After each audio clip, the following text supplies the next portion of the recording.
Everyone, welcome to the humanities masters platform. एक ऐसा platform जो रहेगा ह्यूमैनिटीज के स्टूडेंट के लिए वन स्टॉप सॉल्यूशन। तो कैसे हो मेरे दोस्तों, आज हम कवर करेंगे चैप्टर नंबर 3 जिसका नाम है ह्यूमन डेवलपमेंट। अच्छा, ये टॉपिक तो बहुत ईजी है, मैं आपको पहले ये चीज क्लियर कर देता हूं। स्टूडेंट सोच रहे होंगे सर हर चैप्टर में आप बोलते हो ये चैप्टर बहुत ईजी है। ये लिटरली बहुत ईजी है, बट क्या है ना कि इसके अंदर जो टर्म्स आपको बताई गई है ना, वो थोड़ी सी आपको ऐसा कंफ्यूज कर सकती है।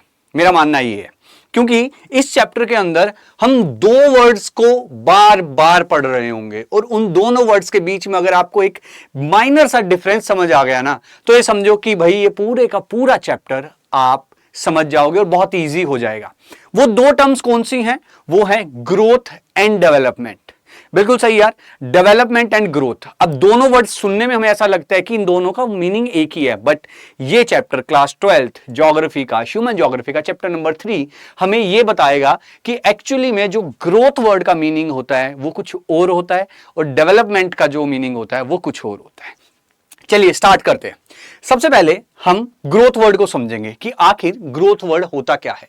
देखो यार, किसी भी चीज का जब आकार बढ़ता है ना, यानी कि उसका साइज बढ़ता है, तो हम बोलते हैं कि यार उसमें ग्रोथ हुई है। जैसे एग्जांपल के तौर पे अगर मैं आपको बताऊं कि मान लो पहले एक छोटा सा पेड़ था, ठीक है, बहुत बेसिक से एग्जांपल से समझेंगे।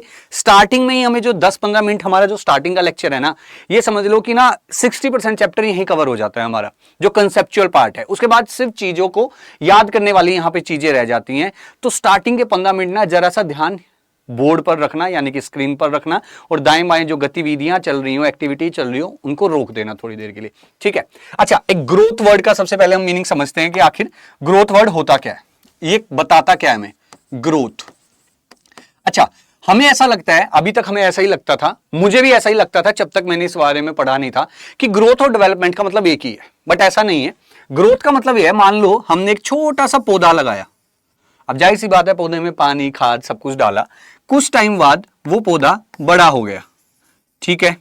उसके बाद वो और बड़ा हो गया और कुछ टाइम बाद वो एक पूरा हरा भरा पेड़ बन गया। अब सोच रहे होंगे सर ह्यूमन ज्योग्राफी में कहां पेड़ पत्तियां पौधे ले आए। यार बहुत बेसिक सा एग्जांपल है, इसी एग्जांपल के थ्रू सबसे जल्दी स्टूडेंट समझते हैं कि ग्रोथ का मतलब क्या है। अब इसके अंदर हमने देखा कि सर इसके अंदर ना साइज क्या हुआ है, साइज बढ़ गया है इसका। तो हम ये बोल सकते हैं कि क्या इसकी ग्रोथ हुई है? हाँ, अगर मैं पहले वर्ड पे टिक लगाऊं कि क्या इसकी ग्रोथ हुई है, तो मैं बोलूंगा बिल्कुल हुई है भाई, इसकी ग्रोथ हुई है। लेकिन सवाल यहां ये आता है कि सर क्या हम ये भी बोल सकते हैं कि इसकी डेवलपमेंट हुई है? भैया उसके लिए हमें कुछ चीजों का ध्यान देना पड़ेगा, तभी हमें पता लगेगा कि डेवलपमेंट हुई है या नहीं हुई है। अब समझना, अब मैं आपको दो कंडीशन देता हूं, कंडीशन 1 एंड कंडीशन 2। दोनों कंडीशन जरा ध्यान से सुनना, इसी में सारा ये समझो कि राज छुपा है चैप्टर का। अब क्या है, पहली कंडीशन में क्या होता है कि सिर्फ ना पेड़ के अंदर ना सिर्फ और सिर्फ साइज की ग्रोथ हुई, लेकिन उस पेड़ पर कोई फ्रूट्स नहीं लगे। जो फ्रूट्स लगते हैं ना, वो फ्रूट्स नहीं लगे।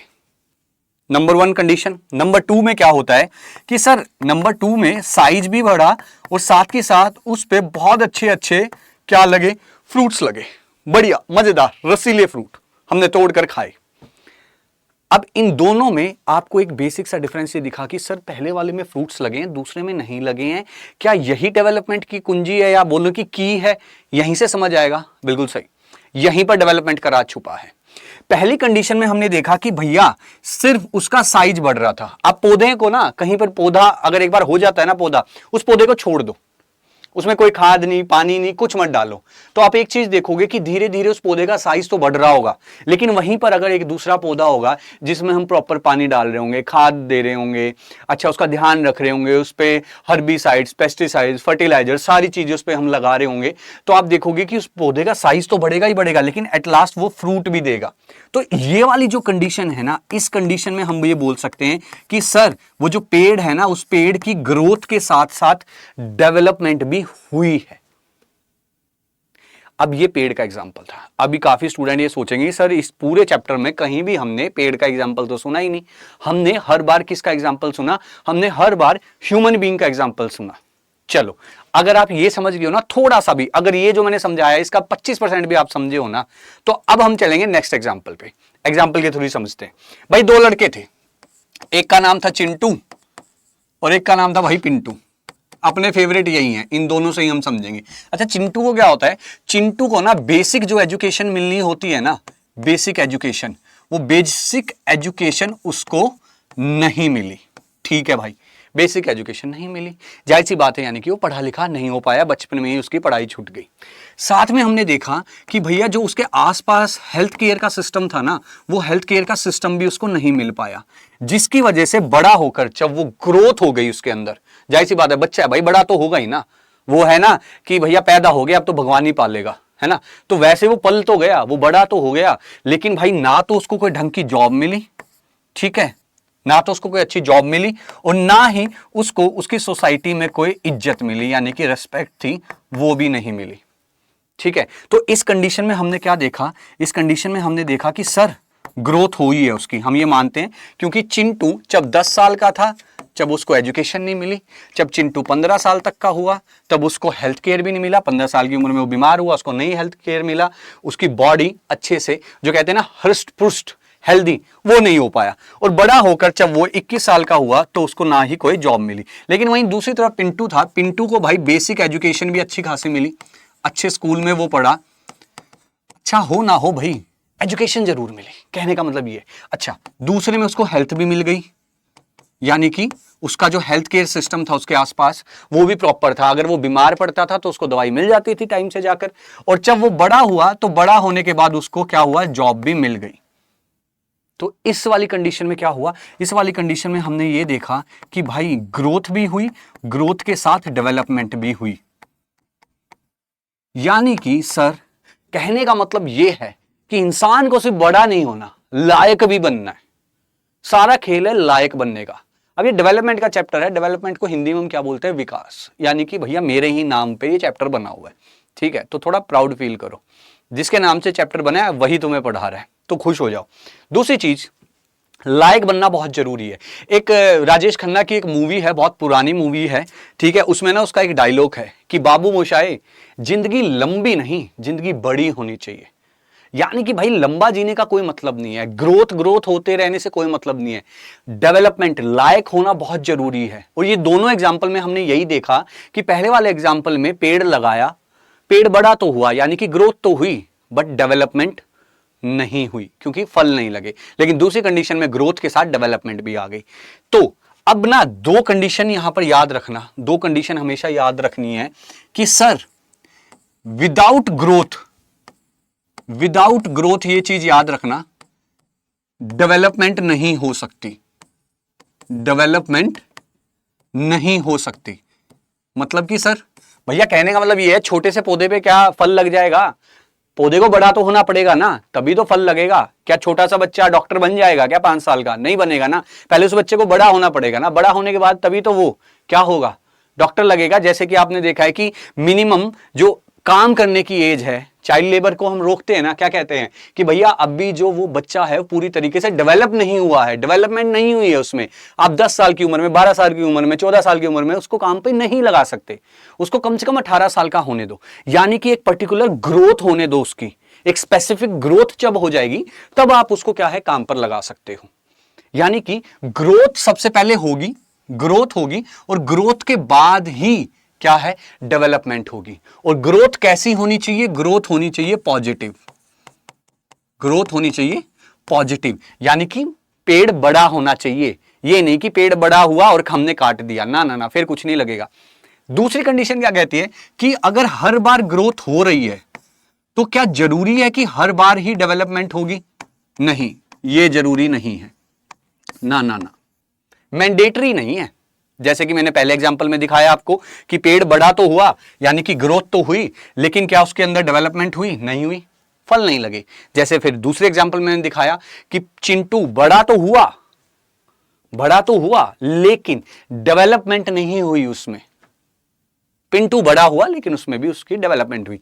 तो अब भी कुल मिलाकर अगर मैं आपको बताऊं ना, तो कुल मिलाकर अभी आप इस जो चैप्टर का जो बेसिक स्ट्रक्चर है ना, जो फंडामेंटल स्ट्रक्चर है जिसके ऊपर ये टिका हुआ है पूरा चैप्टर, उसका 50% मैं कह रहा हूं कि यहीं पर कवर हो गया इन दो चीजों में, कि आपको ग्रोथ और डेवलपमेंट के अंदर फर्क समझना पड़ेगा। कि ग्रोथ का मतलब होता है सिर्फ साइज बड़ा होना, अब सवाल ये आता है कि सर क्या सिर्फ टेंजिबल आइटम्स का मतलब है जिसको हम टच कर सकते हैं, क्या सिर्फ उन्हीं में ग्रोथ होती है, या ग्रोथ का जो ये कंसेप्ट है ये हर जगह लागू होता है? तो ध्यान दो भाई, ग्रोथ का जो कॉन्सेप्ट है ना हर जगह लागू होता है। आप समझे कि the term growth and development are highly conflated in our daily life, यानी कि डेली लाइफ में हम देखते हैं ग्रोथ और डेवलपमेंट से हम डेली रूबरू होते हैं। जैसे बाल है ना, हर 20 दिन में आप बाल कटा लेते हो, यानी कि ग्रोथ हो रही है बालों में आपके। लेकिन अगर मैं बोलूं कि बेचारे किसी के बाल कम है सर पे, उसके बालों में कमी है, बस बड़े हो रहे हैं लेकिन गहरे नहीं है बाल, तो मतलब उसके बालों के अंदर डेवलपमेंट नहीं है भाई। अगर मान लो 2 मुंह बाल बन गए, है ना, 2 फेस जो हो जाते हैं बालों के आखिरी में 2 मुंह बन जाते हैं, या मैं बोलूं कि बहुत रफ बाल हैं उसके, बहुत रफ हेयर हैं, तो क्या है, ग्रोथ तो हो रही है बट डेवलपमेंट नहीं हो रही है। तो हमारे डे टू डे लाइफ में आप देखोगे कि हर जगह आपको इन दोनों टर्म्स को आपको ये दोनों टर्म्स देखने को मिलती है। Almost everything around us is subject to these forces. हमारे चारों तरफ कोई भी चीज क्यों ना हो, सब चीजें इसके अंदर कवर होती हैं। जैसे कि ह्यूमन बीइंग, रिलेशनशिप पे तुम्हारी हंसी आ जाती है, मैंने देखा है ना। अभी इत्तू से तुम हो, है ना, होंगे तुम में से कई बहुत फ्लॉन्ट करते होंगे, भाई पता है मैं नया नया रिलेशनशिप में आया हूं। लेकिन आप रिलेशनशिप में आए हो नहीं आए हो, मैं तो बोलूंगा भाई पहले पढ़ाई पे ध्यान दो। लेकिन स्टिल अगर आप हो किसी ऐसी एक्टिविटी में इंक्लूड, तो ध्यान देना, उसमें भी आप देखोगे कि पहले दिन जब आप अपनी फ्रेंड से बात करते हो ना, तो हाय हेलो होता है सिर्फ, कि हाय कैसे हो, क्या कर रहे हो, सिर्फ इतना होता है। लेकिन धीरे धीरे महीना 2 महीना होने के बाद ना फिर तो ये हो जाता है, खाना खाया बाबू ने खाना नहीं खाया, अच्छा बाबू ने खाना खा लिया, अकेले अकेले खा लिया। तो देख रहे हो यहां पर आ गई है डेवलपमेंट। वो जो आप रिलेशनशिप में देख रहे हो ना, वो रिलेशनशिप भी धीरे धीरे ग्रो होता है ना। पहले दिन थोड़ा ऑकवर्ड होते हो आप, धीरे धीरे फिर वो रिलेशनशिप में आप फ्री हो जाते हो ना, आप कुछ भी बोल देते हो। कुछ भी बोलने का मतलब है कि फ्रीली होके आप जैसे अपने घर वालों से बात करते हो। उसके बाद नेशंस देखो ग्रो होते हैं। आप इंडिया देखो, इंडिया जब आजाद हुआ था तब क्या कंडीशन थी, आज देखो धीरे धीरे क्या हुआ है, इसके अंदर ग्रोथ हुई है ना। अंदर कितने ज्यादा आप देख सकते हो। पॉपुलेशन में आप देखो यार, लास्ट चैप्टर हम पॉपुलेशन का पढ़ के आए थे, पॉपुलेशन में भी तो हमने क्या देखा था कि ग्रोथ, पॉपुलेशन ग्रोथ हमने पढ़ा था, राइट। और एक क्वालिटी मैंने आपको ग्रोथ की बताई थी, वो इस चैप्टर में भी है वो क्वालिटी, क्योंकि वहां पर हमने population growth, population is just a subject, एक आप वस्तु कह सकते हैं, जैसे कि ये सारी चीजें हैं, जैसे कि प्लांट्स हैं, सिटीज हैं, आइडियाज हैं, है ना, ideas growth, cities growth, plants growth. ऐसे ही अगर मैं यहां पर एक और एरो लगाकर ये बोल दूं ना पॉपुलेशन, तो पॉपुलेशन भी ये ऐसे ही एक है। और पॉपुलेशन का चैप्टर हम जस्ट अभी कवर करके आए, पॉपुलेशन ग्रोथ, ठीक है। Do growth and development mean the same thing? Do they always occur together? Can growth occur without development? जो ये देखो यहां पर एक सवाल दिया हुआ है आपके एनसीईआरटी में, क्लियरली आपके एनसीईआरटी में सवाल दे रखा है कि क्या भाई ग्रोथ और डेवलपमेंट एक ही चीज है? अब हम तो ठहरे भैया होशियार, हम पढ़ रहे हैं ह्यूमैनिटीज मास्टर से, हम सीधा चैप्टर नहीं स्टार्ट करते हैं, मेरी आदत नहीं है। पहले भैया बेसिक स्ट्रक्चर आपको समझना होगा, पूरा डिटेल में नहीं, लेकिन थोड़ा थोड़ा, वो कहते हैं ना कि हल्का फुल्का तो समझना चाहिए आपको। तो अब हमारे माइंड में हमने पहले ही चीज पढ़ ली थी कि नहीं सर, ग्रोथ और डेवलपमेंट तो नहीं होते, यानी कि दोनों सेम चीज नहीं है। और do they always occur together? क्या वो दोनों हमेशा साथ में ही होते हैं? यानी कि अगर ग्रोथ हुई है तो क्या जरूरी है डेवलपमेंट भी हुई होगी? नहीं सर, हमने अभी कंडीशन पढ़ी, हमने एक पेड़ का एग्जांपल देखा कि उस पर फ्रूट नहीं लगे, हमने चिंटू पिंटू का एग्जांपल देखा, हमने वहां देखा कि भाई एक तो अच्छा खासा पढ़ लिख लिया, उसको जॉब मिल गई, दूसरे को नहीं मिली, यानी कि एक में सिर्फ ग्रोथ हुई, डेवलपमेंट नहीं हुई। तो हमारे around day to day life में हमें डेली इन टर्म्स से, ये टर्म्स हमारी डे टू डे लाइफ में इतने ज्यादा इंक्लूड है ना कि हमने कभी इन चीजों पर ध्यान ही नहीं दिया, बट अब ही ध्यान देना है। तो अब आपका एक होमवर्क मैं यहां पे दे देता हूं कि डेली आप जब भी कोई ऐसी चीज देखें, आपके अराउंड पेड़ पौधे कुछ ना कुछ आपको देखने को मिलेगा। अरे फंगस भी ग्रोथ होती है, फंगस के अंदर भी ग्रोथ होती है। आप सब्जी मत खाओ, कटोरी में रखे रहने दो 10 दिन, देखना उसके अंदर फंगस की ग्रोथ हो जाएगी। समझ रहे हो? तो ये चीज है। अब आगे चलें, तो आगे हमें ये बोल रहा है कि दी न्यूट्रलिटी ऑफ ग्रोथ। अब ये क्या है? हमने लास्ट चैप्टर में एक चीज पढ़ी थी, हमने लास्ट चैप्टर के अंदर एक चीज देखी थी, है ना। क्या देखा था हमने देखा था कि पॉपुलेशन जो ग्रोथ थी, it can be positive and it can be negative. हम ये चीज पढ़कर आए थे। पता क्यों हमने ये चीज पढ़ी थी? क्योंकि उसके अंदर ग्रोथ का टॉपिक था। यानी कि पॉपुलेशन 1 लाख से 1,10,000 हो गई थी, तो हमने बोला कि पॉपुलेशन ग्रोथ हुई बट पॉजिटिव हुई। बट 1 लाख से वो 90,000 हो गई, तो हमने तब भी ये बात बोली थी कि पॉपुलेशन ग्रोथ हुई है, लेकिन वो कैसी हुई है, नेगेटिव हो गई है। यहां पर भी वही खेल है। Growth measure only in numerical change over a period of time, it does not necessarily indicate improvement. यानी कि इंप्रूवमेंट का मतलब हुआ डेवलपमेंट, कि भैया हमेशा हमेशा ग्रोथ हो और उसके साथ डेवलपमेंट भी हो जाए, ये कोई जरूरी नहीं है। Growth can be positive and growth can be negative. तो याद रखें, लास्ट चैप्टर में भी हमने चीज कवर करी थी, दोबारा मैं बता रहा हूं। अच्छा, कुछ स्टूडेंट होते हैं एक्स्ट्रा ऑर्डिनरी, है ना, मल्टी टैलेंटेड होते हैं कुछ, भैया वो इसमें से भी कुछ ना कुछ खींच लाएंगे। भैया रुक जाना, सब्र कर लेना, अभी उतना ही आप पढ़ो जितना आपकी एनसीईआरटी में दिया हुआ है। गूगल पर जाकर ज्यादा विकिपीडिया मत बनना, गूगल बाबा कहीं इतनी ज्यादा डीप में जाके मत पढ़ना, क्योंकि ये कॉन्सेप्ट बहुत बड़ा है। अभी जितना आपको पढ़ाया जा रहा है एनसीईआरटी में, अभी उतना ही आप समझे चीजों को, ठीक है। तो growth can be positive and growth can be negative, यानी कि इसका क्या है नेचर, न्यूट्रल नेचर रहता है, ये दोनों तरफ जा सकती है। Growth is a quantitative value neutral metric. अब क्वांटिटेटिव का मतलब क्या हुआ, क्वांटिटेटिव का मतलब हो गया कि जो मैं ये न्यूमेरिकल की बात कर रहा हूं ना, तो न्यूमेरिकल यानी कि नंबर्स, और नंबर्स क्या होते हैं, क्वांटिटेटिव होते हैं। ग्रोथ का नेचर क्या हो गया, इससे हमें ये पता लगा कि सर ये है ना, जो ये ग्रोथ का हमें नेचर पता लग गया कि ग्रोथ का नेचर होता है क्वांटिटेटिव। इसको हम नंबर्स में काउंट कर सकते हैं, है ना। पॉपुलेशन बढ़ गई, पेड़ का साइज ज्यादा हो गया, वो नंबर्स में हम कैलकुलेट कर सकते हैं। हर चीज आप नंबर्स में कैलकुलेट कर सकते हैं अगर आप ग्रोथ के बारे में बात कर रहे हैं, अगर ग्रोथ की बात हो रही है। लेकिन क्या यही चीज इंप्लीमेंट होती है डेवलपमेंट में भी, देखते हैं। ध्यान दो, उससे पहले एक एग्जांपल समझो जो आपकी एनसीईआरटी में दिया हुआ है ग्रोथ का, ठीक है। क्या कह रहा है, growth is not always an upward trajectory. Upward trajectory का मतलब होता है इस तरीके से कि हमेशा ऊपर नहीं जाती है ग्रोथ, यानी कि हमेशा पॉजिटिव नहीं होती है ग्रोथ, कभी कभी नेगेटिव भी तो होती है, क्योंकि न्यूट्रल है। नेचुरल और human made events trigger several numerical contraction. Contraction यानी कि कम होना, एक्सपेंशन, कॉन्ट्रैक्शन। 10th क्लास तक हमने एक चीज पढ़ी थी, एक्सपेंशन होना। 11th क्लास में आपने फिजिकल ज्योग्राफी में भी पढ़ा था कि जब एयर का टेम्परेचर ज्यादा होता है तो वो एक्सपेंड हो जाती है और ऊपर राइज हो जाती है ना। एक्सपेंशन फैलना, कॉन्ट्रैक्शन कम होना। तो यहां पर ये क्या बता रहा है कि बांडा जगह है एक जो प्री सुनामी, यानी कि सुनामी आने से पहले कुछ इस तरीके के वो एरिया दिखता था हमें। फिर क्या हुआ भैया, सुनामी आई, सुनामी आने के बाद ये हाल हुए। अगर मैं आपसे यहां पूछूं कि भाई यहां पर कैसी ग्रोथ हुई है, अगर मैं आपसे पूछूं कि कैसी ग्रोथ हुई है, क्या बताओगे, कैसी ग्रोथ हुई है? यहां पर आप, अगर मैं एग्जांपल दूं कि सर यहां पर तो मेरे को ना लगभग 500 घर दिख रहे हैं, 500 घर दिख रहे हैं, ठीक है भाई, क्या यहां पर भी उतने घर दिख रहे हैं? नहीं सर, ये तो घर टूट गए, खत्म हो गए, बह गई, दुकानें सब, गाड़ियां वाड़ियां सब तहस नहस हो गया। यानी कि यहां पर हमने देखा कि ग्रोथ हमारी कैसी हो गई, नेगेटिव। क्योंकि ऊपर स्टेटमेंट में क्या बोला कि हमेशा अपवर्ड ट्रेजेक्टरी नहीं होती है, कई बार नेगेटिव ट्रेजेक्टरी भी होती है, यानी कि नुकसान भी होता है। मान लो एक जगह है, 100 घर है, वहां पर भूकंप आ गया, है ना, तो क्या हुआ, भूकंप आते क्या हुआ, सारे घर टूट गए, यानी कि ग्रोथ कैसी हुई, नेगेटिव। कई बार ऐसा होता है कि एक जगह है, वहां पर पॉपुलेशन 500 लोग मान लो रहते हैं किसी बिल्डिंग के अंदर, क्या हुआ, गवर्नमेंट ने बोला कि भैया वो बिल्डिंग हमें खाली करनी है, हम वहां पर पार्क बनाएंगे। तो क्या होगा, वो बिल्डिंग तोड़ दी जाएगी, तो वहां क्या होगा, नेगेटिव ग्रोथ हुई ना। वहां से लोगों की जो जनसंख्या थी वो कम हो गई, वो माइग्रेट कर कहीं और चले गए होंगे, यानी कि कम भी होती हैं चीजें।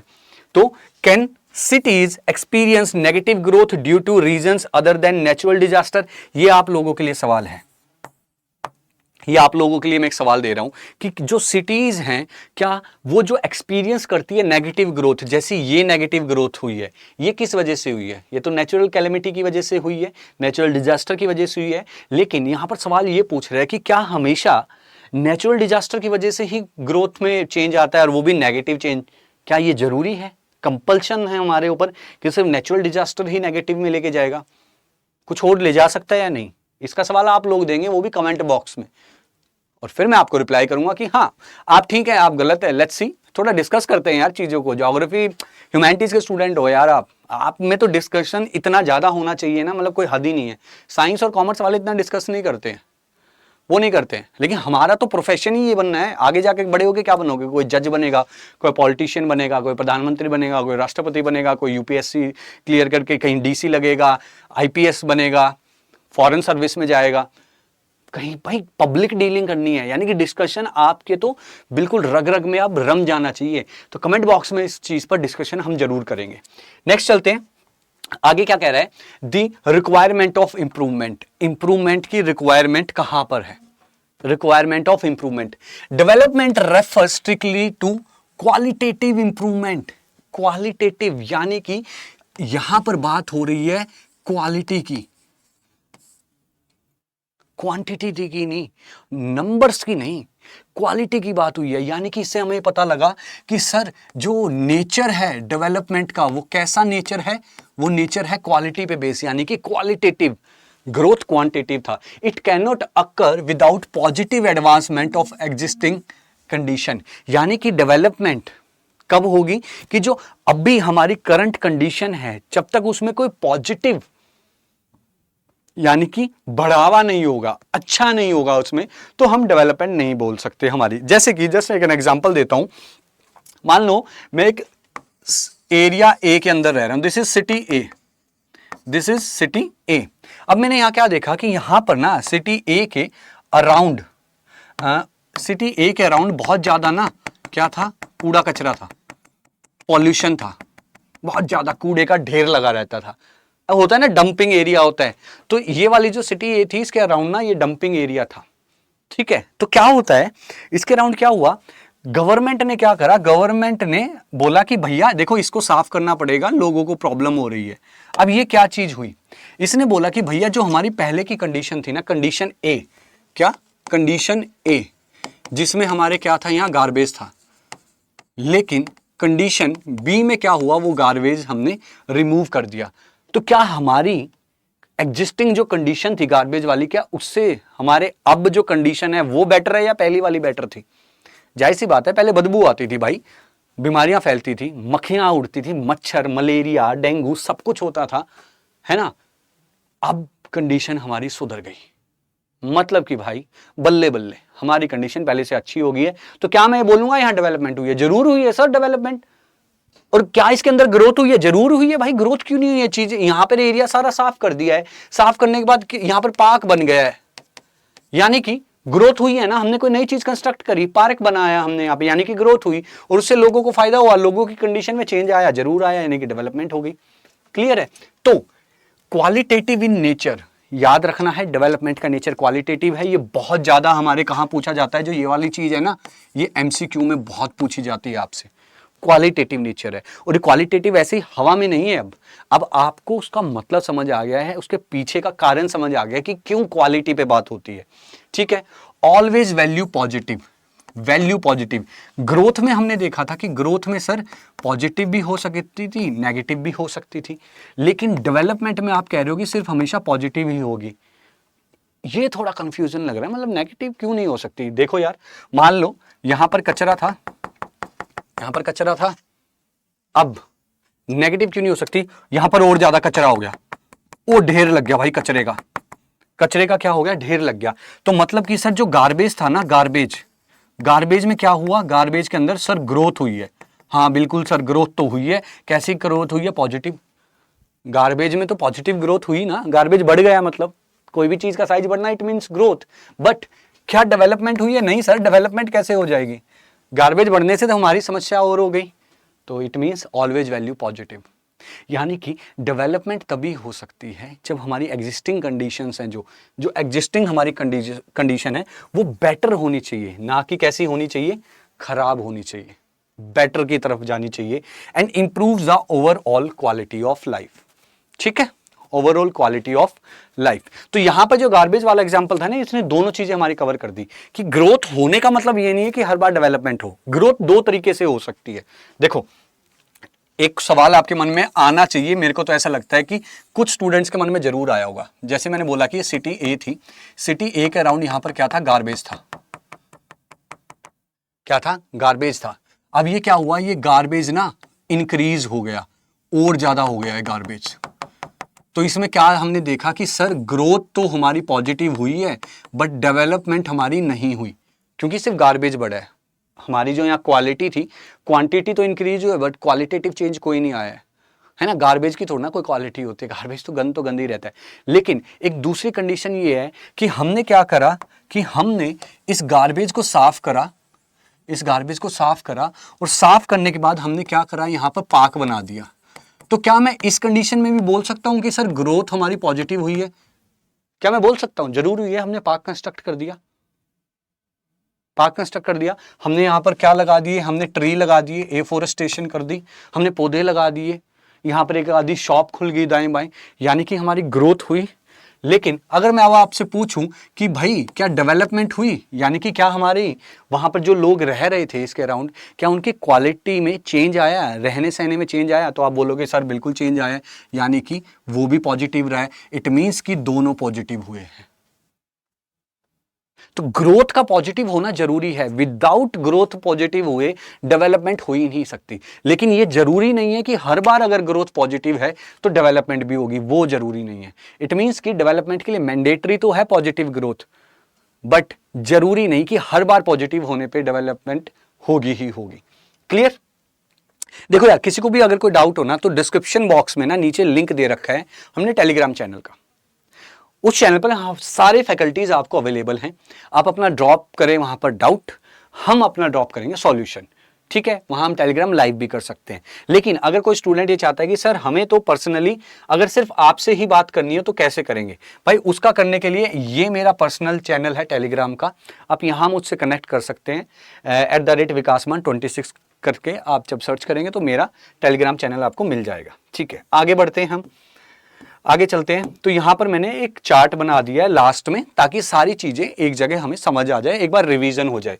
नेचर कैसा था ग्रोथ का? Quantitative change. डेवलपमेंट का क्वालिटेटिव चेंज।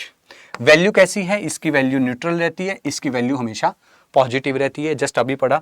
ट्रेजेक्टरी कैसी है? Can be positive and can be negative, यानी कि growth neutral, can be positive can be negative. Always an improvement leading to a better quality of life, यानी कि positive है और हमेशा इंप्रूवमेंट होनी चाहिए क्वालिटी ऑफ लाइफ में। समझ रहे हो? क्वालिटी ऑफ लाइफ यानी कि आप जहां पर रह रहे हो, जो आप फील कर रहे हो, फीलिंग हमेशा अच्छी होनी चाहिए। बुरी फीलिंग की तरफ अगर जाओगे तो हम नहीं बोलेंगे कि डेवलपमेंट हुई है, राइट? जैसे कि अगर मैं अभी बात करूं, मैं एनसीआर एरिया में रह रहा हूं दिल्ली के अंदर, ठीक है?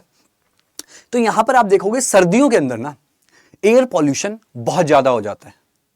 तो अगर मेरे से कोई पूछे कि भैया दिल्ली की ग्रोथ तो हो रही है, क्या डेवलपमेंट भी हो रही है, मैं बोलूंगा नहीं हो रही। क्योंकि भैया एयर पॉल्यूशन इतना ज्यादा है कि जो मैं जो as a human being, as an Indian citizen, जो मैं यहां पर रह रहा हूं, मेरी जो क्वालिटी ऑफ लाइफ है वो बेटर नहीं हुई है। मेरे तो सांस लेना दुर्बर हो गया। इट मीन्स कि क्वालिटेटिव चेंज कैसा आया है? नेगेटिव आया है। इट मीन्स मैं ये बोलूंगा कि डेवलपमेंट नहीं हुई। क्लियर? चलो नेक्स्ट पार्ट पे चलते हैं। अब यहां से मजेदार और बहुत ही आसान चीजें अब आपको लगने लगेंगी, क्योंकि जो मेन हमारा फंडामेंटल चीज थी इस चैप्टर में वो हमने समझ ली। अब क्या है, यहां पर हम थोड़ा इतिहास की तरफ जाएंगे। इतिहास का मतलब क्या हुआ? थोड़ा सा हम इंटीग्रेटिव नेचर ज्योग्राफी का यूज करेंगे, क्योंकि हिस्ट्री को हम यूज करने वाले हैं यहां पर। अतः इतिहास में क्या था, हिस्ट्री में पहले लोग क्या मानते थे? पहले उनका मानना यह था कि अगर हमें डेवलपमेंट को मेजर करना है ना, यानी कि हमने डेवलपमेंट को मापना है, कैलकुलेट करना है, तो उनका नजरिया एक था मानने का कि भैया अगर आप पैसा ज्यादा कमा रहे हैं ना, पैसा, इकोनॉमिक ग्रोथ की यहां पर बात हो रही है कि अगर आप पैसा को ज्यादा कमा रहे हैं। कोई इंसान था जिस इंसान की सैलरी मान लो पहले 10,000 थी, 1,000 थी मान लो, और उसके बाद उसकी सैलरी हो गई 2,000, तो हम ये मानते थे कि भैया इसकी जो डेवलपमेंट हुई है ना वो हुई है। मान लिया हमने डेवलपमेंट हुई है, क्योंकि इसकी क्या होगी? इकोनॉमिक ग्रोथ हो गई। मॉनेटरी वैल्यू में क्या हुई है? इसकी ग्रोथ हुई है, पैसा बढ़ गया ना, यही तो चीज दिखा रहा है।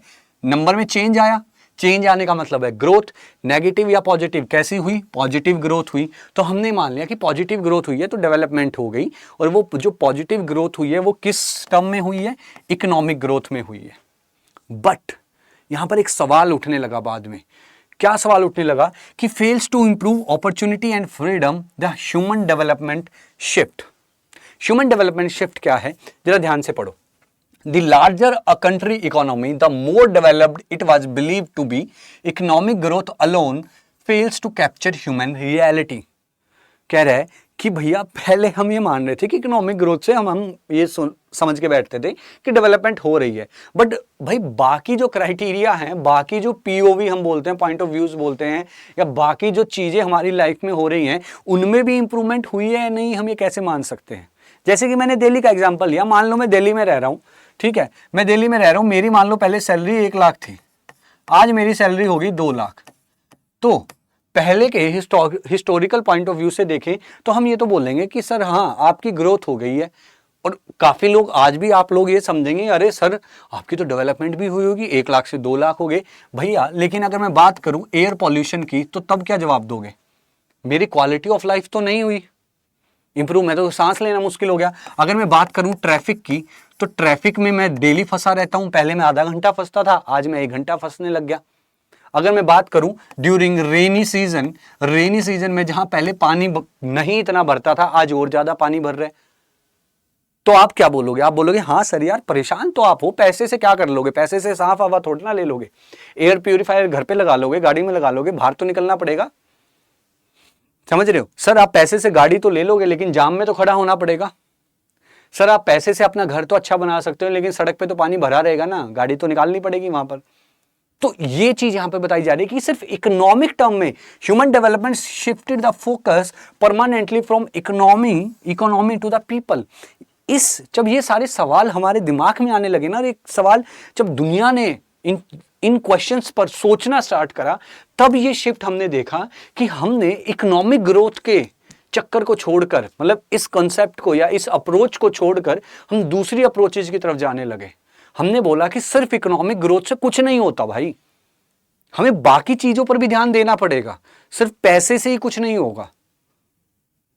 तो क्या चेंज आता है, क्या वो चेंजेस थे या क्या वो दूसरी अप्रोच थी, उनका जन्म ना पहले नंबर का जो चैप्टर है ना, chapter number 1 nature and scope, वहां पर हमने चीज पढ़ी थी। और मैंने उस दिन भी आपको बताया था कि भैया जो ये आप 3 स्कूल पढ़ रहे हो ना 1970s के अराउंड, यही आपके चैप्टर नंबर 3 ह्यूमन डेवलपमेंट में काम आने वाले हैं।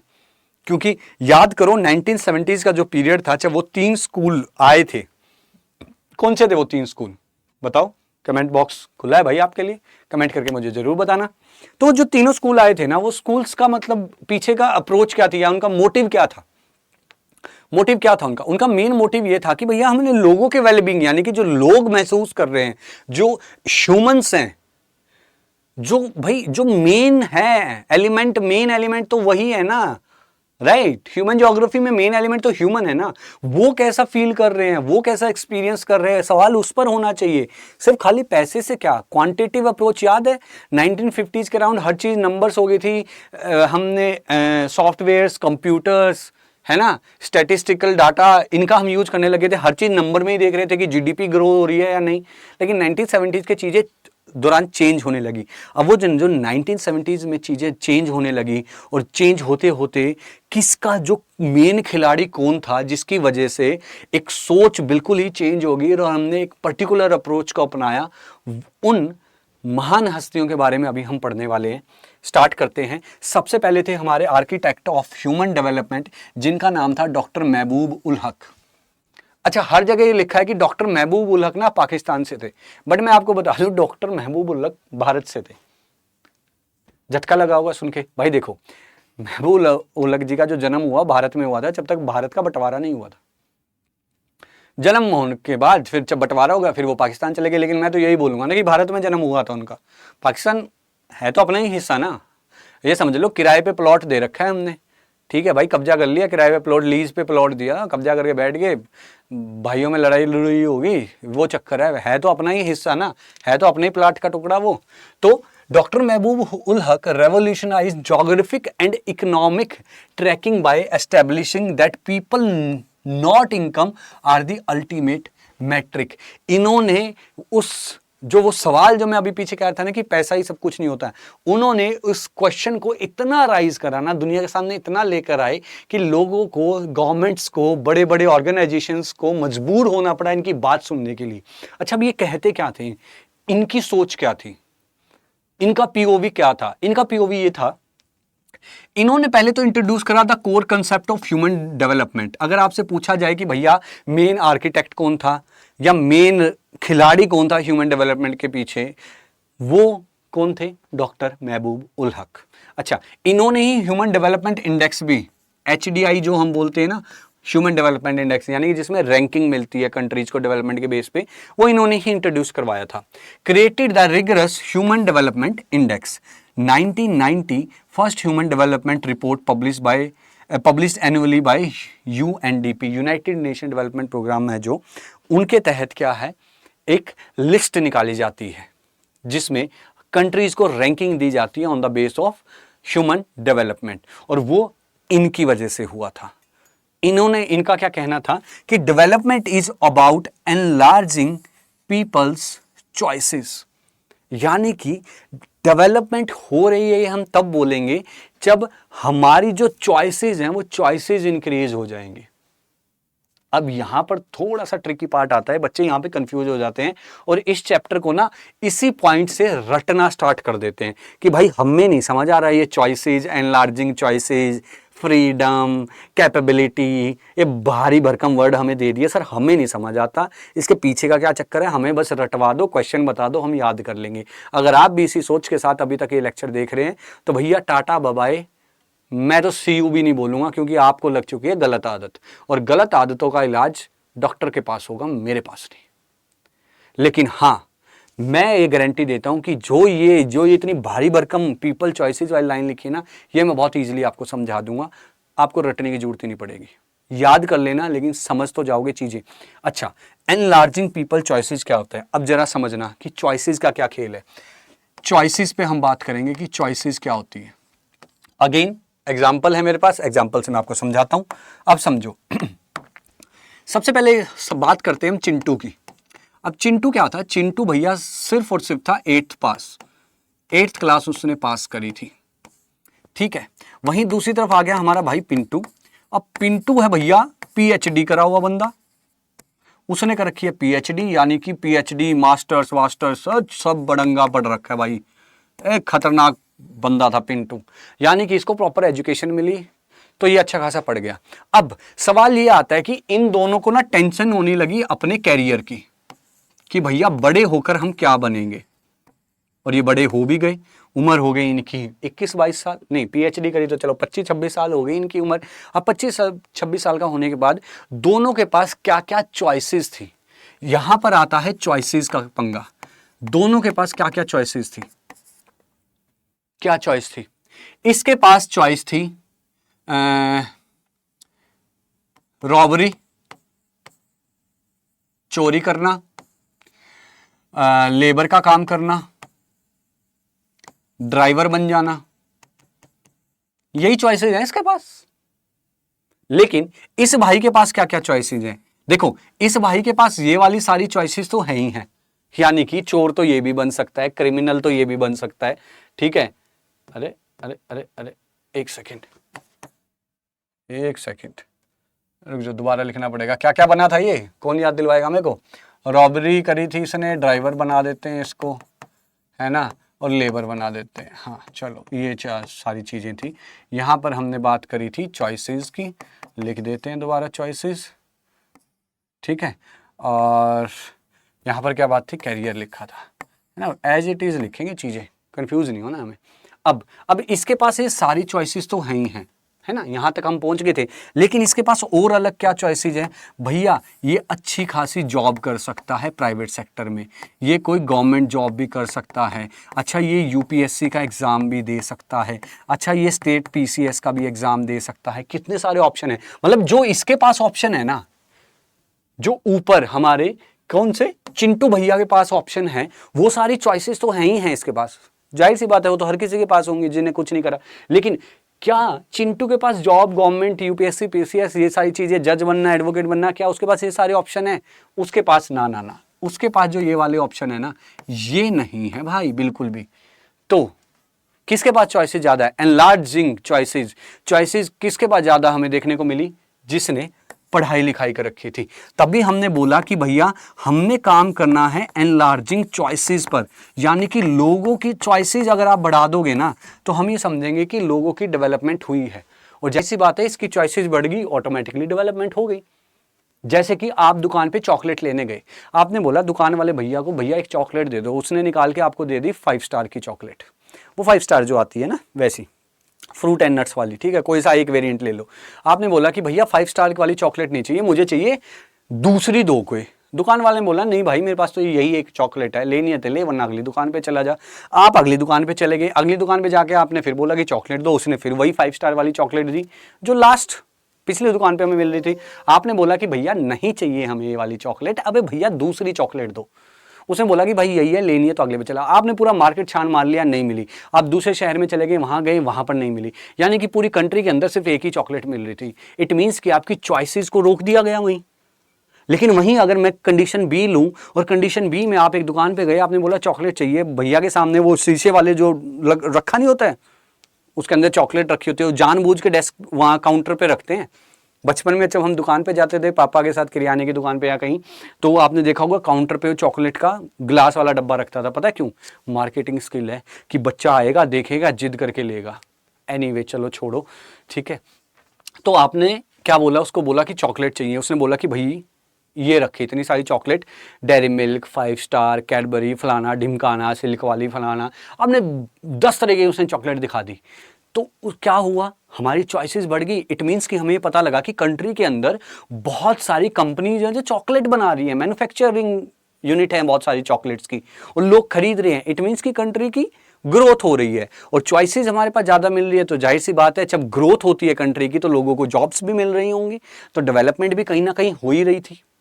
तो एनलार्जिंग चॉइसेस का मतलब ये होता है कि लोगों को इतना कैपेबल बना दो, आप लोगों को इतना कैपेबल बना दो कि वो अलग अलग चीजें चॉइस कर सके, उनके पास चॉइसेस हो। चाहे वो पढ़ाई के नजरिए से देख लो, चाहे आप खाने के नजरिए से देख लो। सोचो आज आप गाड़ी लेने जाओ, सिर्फ एक ही गाड़ी है अल्टो, कोई गाड़ी नहीं मिल रही, तो कहां से स्कॉर्पियो थार में घूम लोगे भाई? चॉइसेस होना जरूरी है। और इसी चीज पर महबूब उल हक जी ने बात करी थी कि भैया मेरे नजर में डेवलपमेंट का मतलब होता है एनलार्जिंग पीपल्स चॉइसेस। अब इनके साथ एक महानुभाव और थे, उनका नाम था, अच्छा उससे पहले एक चीज और समझो। देखो doctor Mahbub ul Haq establish that human choices are dynamic. Dynamic का मतलब मैंने आपको पहले चैप्टर में बताया था।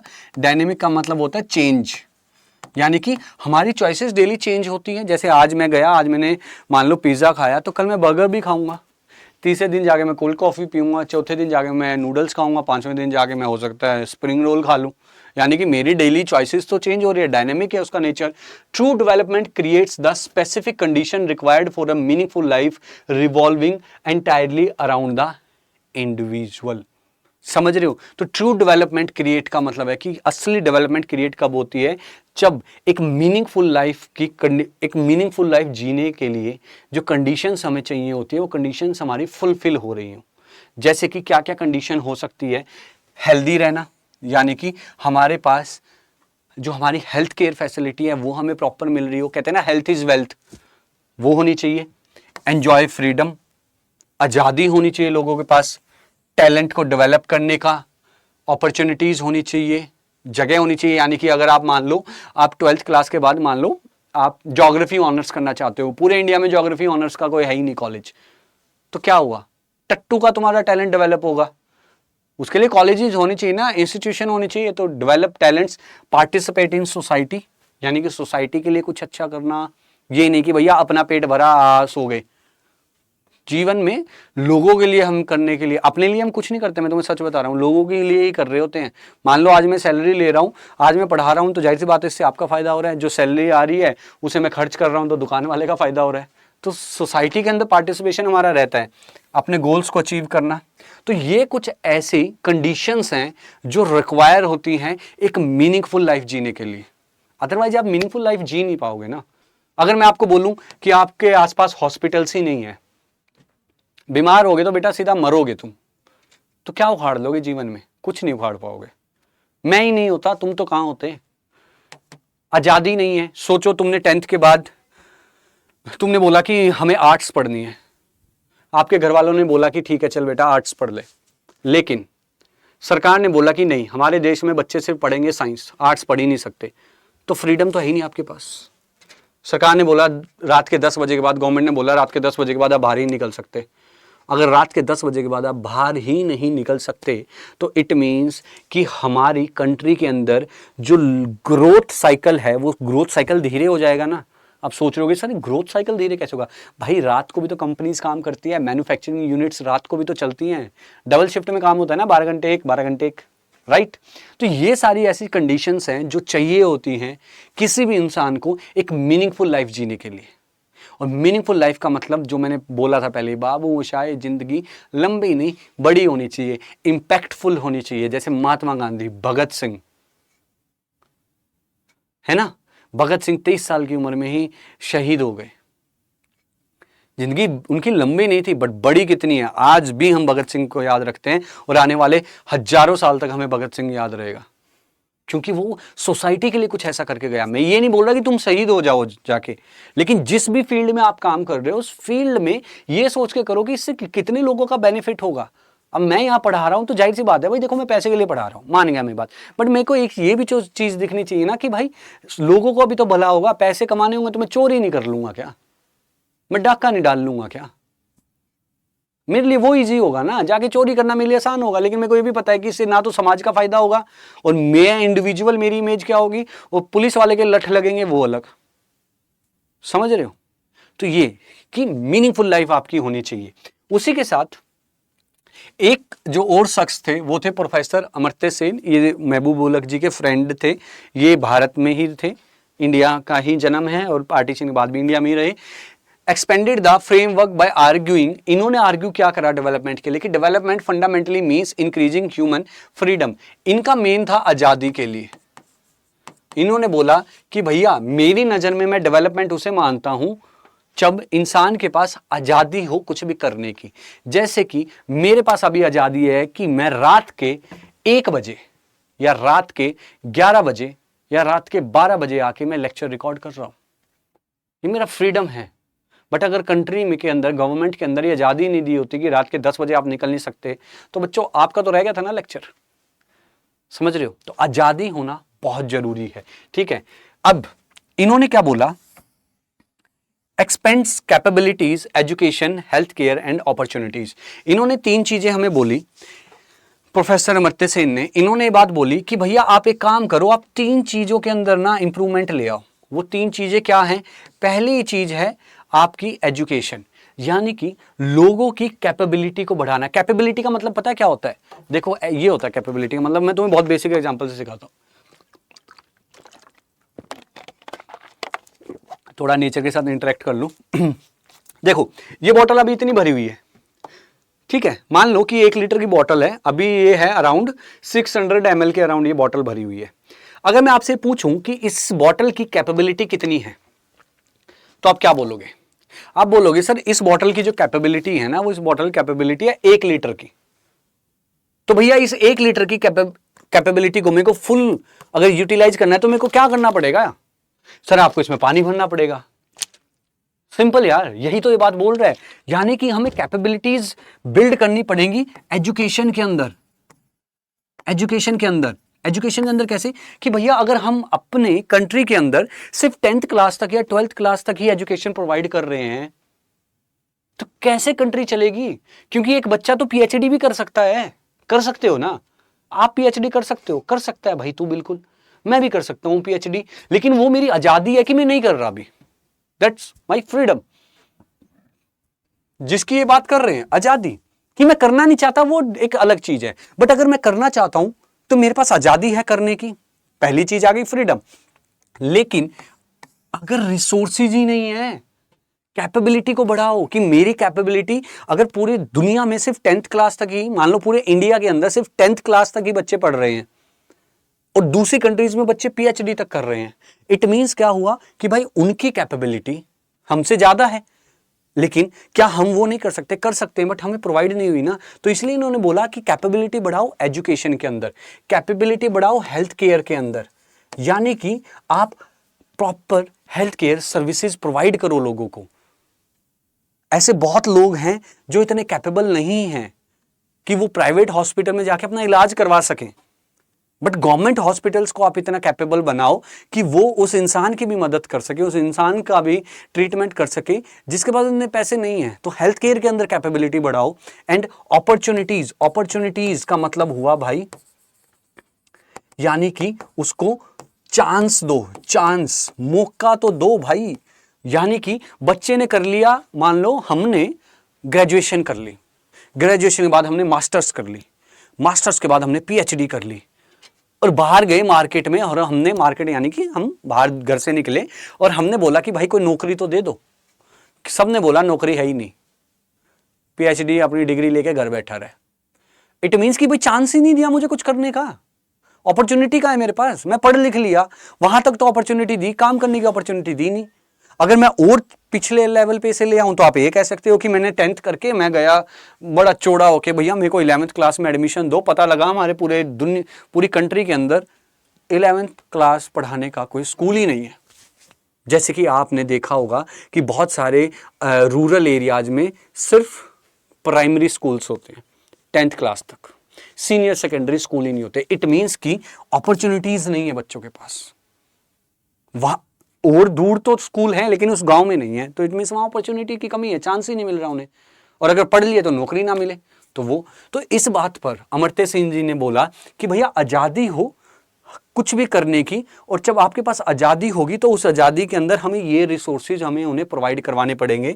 क्योंकि अगर ये चीजें हमें मिल गई कि मैं प्रॉपर पढ़ लिख लिया, मेरी प्रॉपर हेल्थ है, मुझे अपॉर्चुनिटीज मिल रही है, तो जाहिर सी बात है मेरी चॉइसेस तो इंक्रीज हो जाएंगी ना।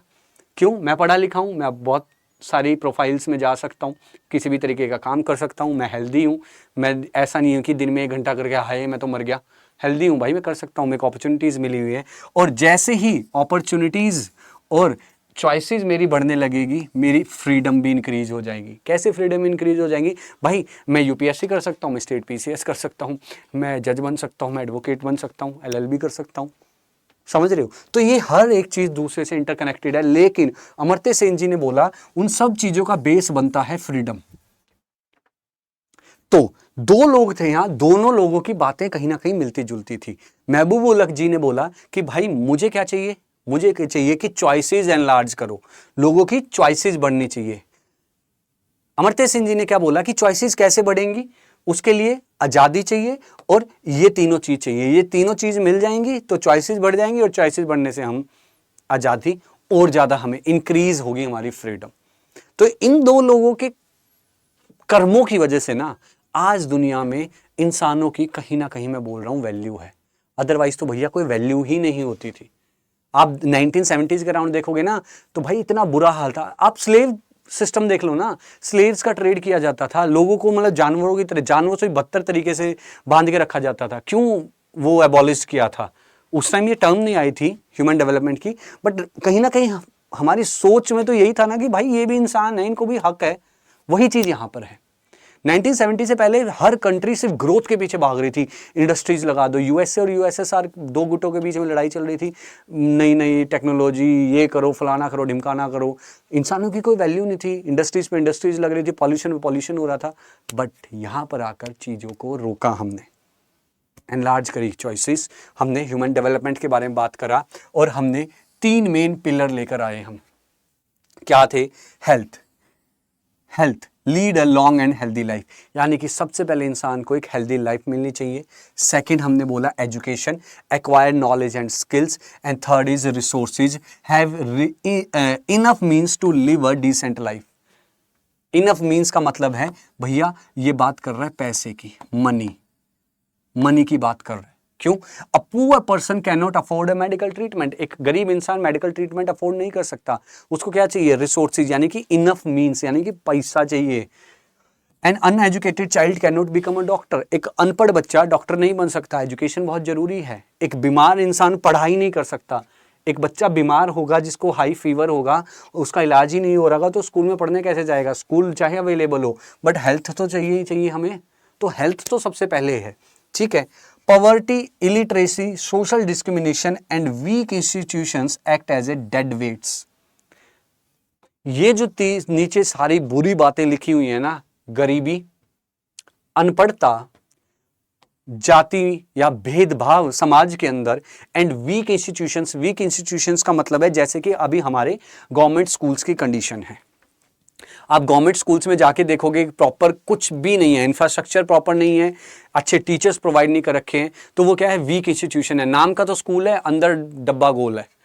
तो ये जो सारी चीजें हैं समाज सोसाइटी के अंदर, गरीबी, अनपढ़ता तो अभी अपने आप ही आएगी ना जब वीक इंस्टीट्यूशन है। बच्चा पढ़ा लिखा भी अनपढ़ बराबर है ना। साथ में ही सोशल डिस्क्रिमिनेशन, भेदभाव कि भैया नहीं आप उस जाति से हो, आप स्कूल में आ नहीं सकते, एंटर नहीं कर सकते, यहाँ पर सिर्फ इसी जाति के लोग आ सकते हैं।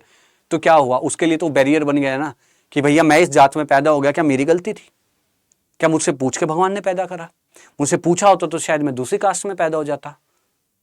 समझ रहे हो? तो ये जो सारी चीजें हैं, ये डेड वेट यानी कि वजन, ग्रोथ पे आप ऐसे समझें कि अगर ग्रोथ डेवलपमेंट हो रही है ना, तो भैया ये जो सारी चीजें हैं ना, ये डेड वेट की तरह नीचे लटकी रहती हैं, हमारी डेवलपमेंट और ग्रोथ को रोकती हैं ऊपर जाने से।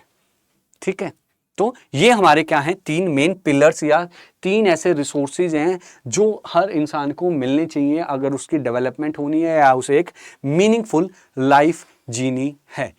द मीनिंगफुल लाइफ सिंथेसिस, यही एक छोटा सा टॉपिक है आपका मीनिंगफुल लाइफ का। A meaningful life is not merely a long life, it is the active culminations of capability, choice and freedom. कि सिर्फ लंबी जिंदगी होने से कोई मतलब नहीं है। जिंदगी लंबी हो भैया, 90 साल तक तो जीते रहो, क्या फायदा? कछुआ 400 साल जीता है भाई, तुम जी लो 400 साल, क्या है, क्या वैल्यू है? जीवन की कोई वैल्यू नहीं भाई, जीते रहो, पढ़े रहो। ऐसे बहुत लोग 80-80 साल जीते हैं, जीवन में कुछ नहीं करा होता उन्होंने, ना पढ़ाई लिखाई करी होती, घर वालों पे और वजन बन के बैठे रहते हैं। लेकिन अगर आपको प्रॉपर एजुकेशन और ये सारी चीज़ें अगर मिल रही होंगी तो मे बी हो सकता है कि आप एक मीनिंगफुल लाइफ की तरफ चल पड़े। रिसोर्सेज, हेल्थ, एजुकेशन मिलने चाहिए, एंड लार्ज चॉइसेस, हक, महबूबुल हक जी ने बात बोली थी, एंड इंक्रीज फ्रीडम, आज़ादी होनी चाहिए। अगर ये दोनों चीज़ें, सबसे पहले ये, अगर हमें ये प्रॉपर रिसोर्सेज मिल रहे हैं, रिसोर्सेज हमने यूज़ करें, यानी कि एजुकेशन मिली, हमने एजुकेशन प्रॉपरली, हमें हेल्थ यानी कि हेल्थ केयर सिस्टम मिला, हम हेल्दी रहे, ठीक है, ये चीज़ें अगर मिली, ये चीज़ें मिलने के बाद हमें चाहिए फ्रीडम। फ्रीडम और चॉइसेस का मतलब है जो गवर्नमेंट हमें प्रोवाइड करेगी एक सोसाइटी के अंदर, अलग अलग स्कूल्स, अलग अलग जॉब्स, अलग अलग कंपनीज ना, चॉइसेस होनी चाहिए, फ्रीडम वहाँ काम करने के लिए। ठीक है, जैसे कि ये समझो कि 10th के बाद आपको आर्ट्स लेनी थी जैसे, तो सबसे पहले तो आपको आज़ादी चाहिए थी कि भाई मैं आर्ट्स लेना चाहता हूँ, आज़ादी चाहिए ना। अगर घर वाले ही आपको मना कर देते कि नहीं आर्ट्स नहीं लेनी, तो इट मीन्स कि आपके पास फ्रीडम थी नहीं। बट चलो घर वालों ने बोला कि ठीक है तू बेटा आर्ट ले ले, ह्यूमैनिटीज़ कर ली, यानी कि फ्रीडम मिल गई। उसके बाद आप जाओगे स्कूल्स में कि क्या मेरे स्कूल में ह्यूमैनिटीज़ है, आपके स्कूल ने बोला नहीं। दूसरे स्कूल में जाओगे, क्या मैं आप ह्यूमैनिटीज़ पढ़ाते हैं, उन्होंने बोला हाँ। इट मीन्स कि क्या आ गई आपके पास, चॉइस इंक्रीज हो गई। और चॉइस और फ्रीडम एक दूसरे को पुश करती हैं। चॉइस मिली, फ्रीडम मिली, फ्रीडम से चॉइस, चॉइस से फ्रीडम, ऐसे सर्कल चलता है। ठीक है, अगर ये चीज़ें हमें मिलती हैं तो अब मीनिंगफुल लाइफ, हम एक मीनिंगफुल लाइफ जीते हैं। वो क्या होती है मीनिंगफुल लाइफ? क्या होता है? पार्टिसिपेट इन सोसाइटी, जो ऑलरेडी मैंने आपको बताया था कि सोसाइटी के लिए भी कुछ करना, ये नहीं कि खुद का ही पेट भर के बैठ गए बस, हमें नहीं पता, बाहर में जाए जनता, अपना काम बनता, वो नहीं होनी चाहिए। डेवलप टैलेंट्स, आपका टैलेंट डेवलप होना चाहिए, ये नहीं कि बिल्कुल आप डब्बा गोल बन के रह जाओ।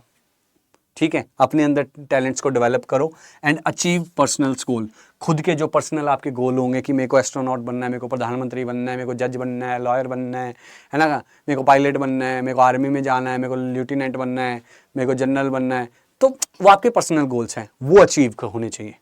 अचीव करो अपने पर्सनल गोल्स को, क्योंकि जब आप अपने पर्सनल गोल को अचीव कर रहे होंगे, जाहिर सी बात है किसी का ये ड्रीम तो नहीं है ना कि मेरे को दुनिया का सबसे बड़ा चोर बनना है, मेरे को दुनिया का सबसे बड़ा टेररिस्ट बनना है, ये तो किसी का ड्रीम होता नहीं भाई, मैंने तो सुना नहीं। चोर भी बेचारा मजबूरी में बनता है, टेररिस्ट भी कहीं ना कहीं मजबूरी में ही बनता है, उसको बहलाया फुसलाया जाता है, बट ये किसी का ड्रीम नहीं होता। ऐसे ही गवर्नमेंट ने एक प्रोग्राम स्टार्ट करा था, बेटी बचाओ बेटी पढ़ाओ, विच life is more meaningful when systematic capabilities are actively expended for marginalized groups. Discuss why targeted capability building is the purest form of development. ये आप लोगों के लिए क्वेश्चन मैंने दिया है। या आप लोगों के लिए एनसीईआरटी में भी क्वेश्चन है कि बेटी बचाओ बेटी पढ़ाओ। अच्छा, बेटी बचाओ बेटी पढ़ाओ क्या है, आप यहाँ एक चीज देखें कि यहाँ पर हमने बेटी बेटी यानी कि हम फीमेल के लिए हमने टारगेट करा ना। यहाँ पर बेटा बचाओ बेटा पढ़ाओ तो है ही नहीं, बेटी बचाओ बेटी पढ़ाओ। अब बेटी बचाओ बेटी पढ़ाओ क्यों है, क्योंकि हमारे यहाँ पर जो सेक्स रेशो है उसके अंदर एक डिफरेंस है कि बेटियों को पैदा होने से ही हम पहले ही क्या अबॉर्शन करवा लेते थे, है ना। तो हमने देखा कि यार इनको जरूरत है एम्पावरमेंट की, तो हमने एक टारगेटेड अप्रोच सेट करी, यानी कि हमने सिर्फ बेटी बचाओ बेटी पढ़ाओ में हमने फीमेल्स के लिए काम करा। Which life is more meaningful when systematic capabilities are actively expanded for the marginalized group. ठीक है, ये मार्जिनलाइज्ड ग्रुप माना गया। Discuss why targeted capability building, यहां पर हमने किसकी कैपेबिलिटी बढ़ाने के लिए काम करा, टारगेटेड फीमेल्स के लिए। इस पर अपने पीओवी देना है, अपने शब्दों में लिखो, जो भी दिल करे लिखो। मेरे को ना ये जो नीचे दे रखा है ना टेलीग्राम ग्रुप, इस पे अपने आंसर्स ड्रॉप कर देना, चाहे आप इंग्लिश में लिखो, मेरे को कोई मतलब नहीं है, क्योंकि इंग्लिश वाली मैम देखेंगी, मैं ज्योग्राफी पढ़ा रहा हूं आपको, तो मेरे को सिर्फ आपकी सोच से मतलब है, आप चैप्टर और कंसेप्ट को कितना अच्छे से समझ रहे हैं, तो मेरा फोकस रहेगा इस चीज पर। सब बच्चे कमेंट बॉक्स में भी लिख सकते हैं, अच्छा लंबा चौड़ा आंसर लिखो, मैं पढ़ूंगा पर्सनली और रिप्लाई करूंगा, और टेलीग्राम पे भी आप कर सकते हो। ठीक है, आगे चलते हैं। आगे आता है the 4 pillars of human development, यानी कि जो ह्यूमन डेवलपमेंट है उसके पिलर क्या है, किन 4 पिलरों यानी कि किन 4 चीजों का होना बहुत ही जरूरी है। अगर वो 4 चीजें नहीं होंगी तो ना ही हम एजुकेशन पर काम कर पाएंगे। एजुकेशन कितनी ही इंप्रूव कर लें हम, कोई फायदा नहीं होगा, कितना ही हेल्थ केयर सिस्टम इंप्रूव कर ले कोई फायदा नहीं होगा। ये 4 हमारे पिलर हैं जिसके ऊपर सारा हम कहते हैं ना कि तामझाम करते हैं। That is equity, empowerment, sustainability and the productivity. These 4 pillars together form the foundation of human development. एक एक करके सबको समझते हैं। सबसे पहला आता है हमारा इक्विटी। ध्यान से समझना, this is not equality, this is equity, right.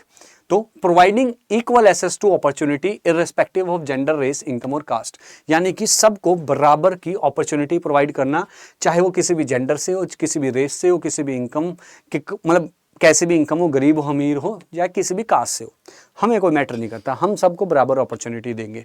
जैसे कि when women and socially or economically backward groups drop out of school, educational and career opportunity decreases, several restricting their freedom of choice.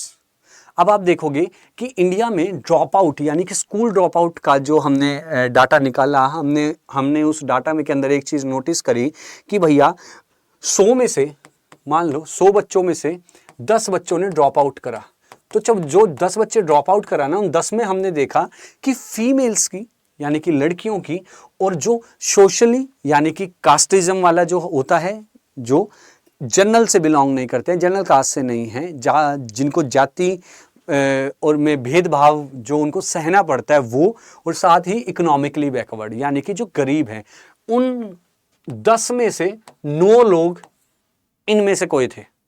एक कोई हो सकता है luck by chance वाला था कि भैया जो सब कुछ अच्छा था लेकिन उसने पढ़ाई करना छोड़ दिया, XYZ रीजन हो सकता है, बट 9 ऐसे थे।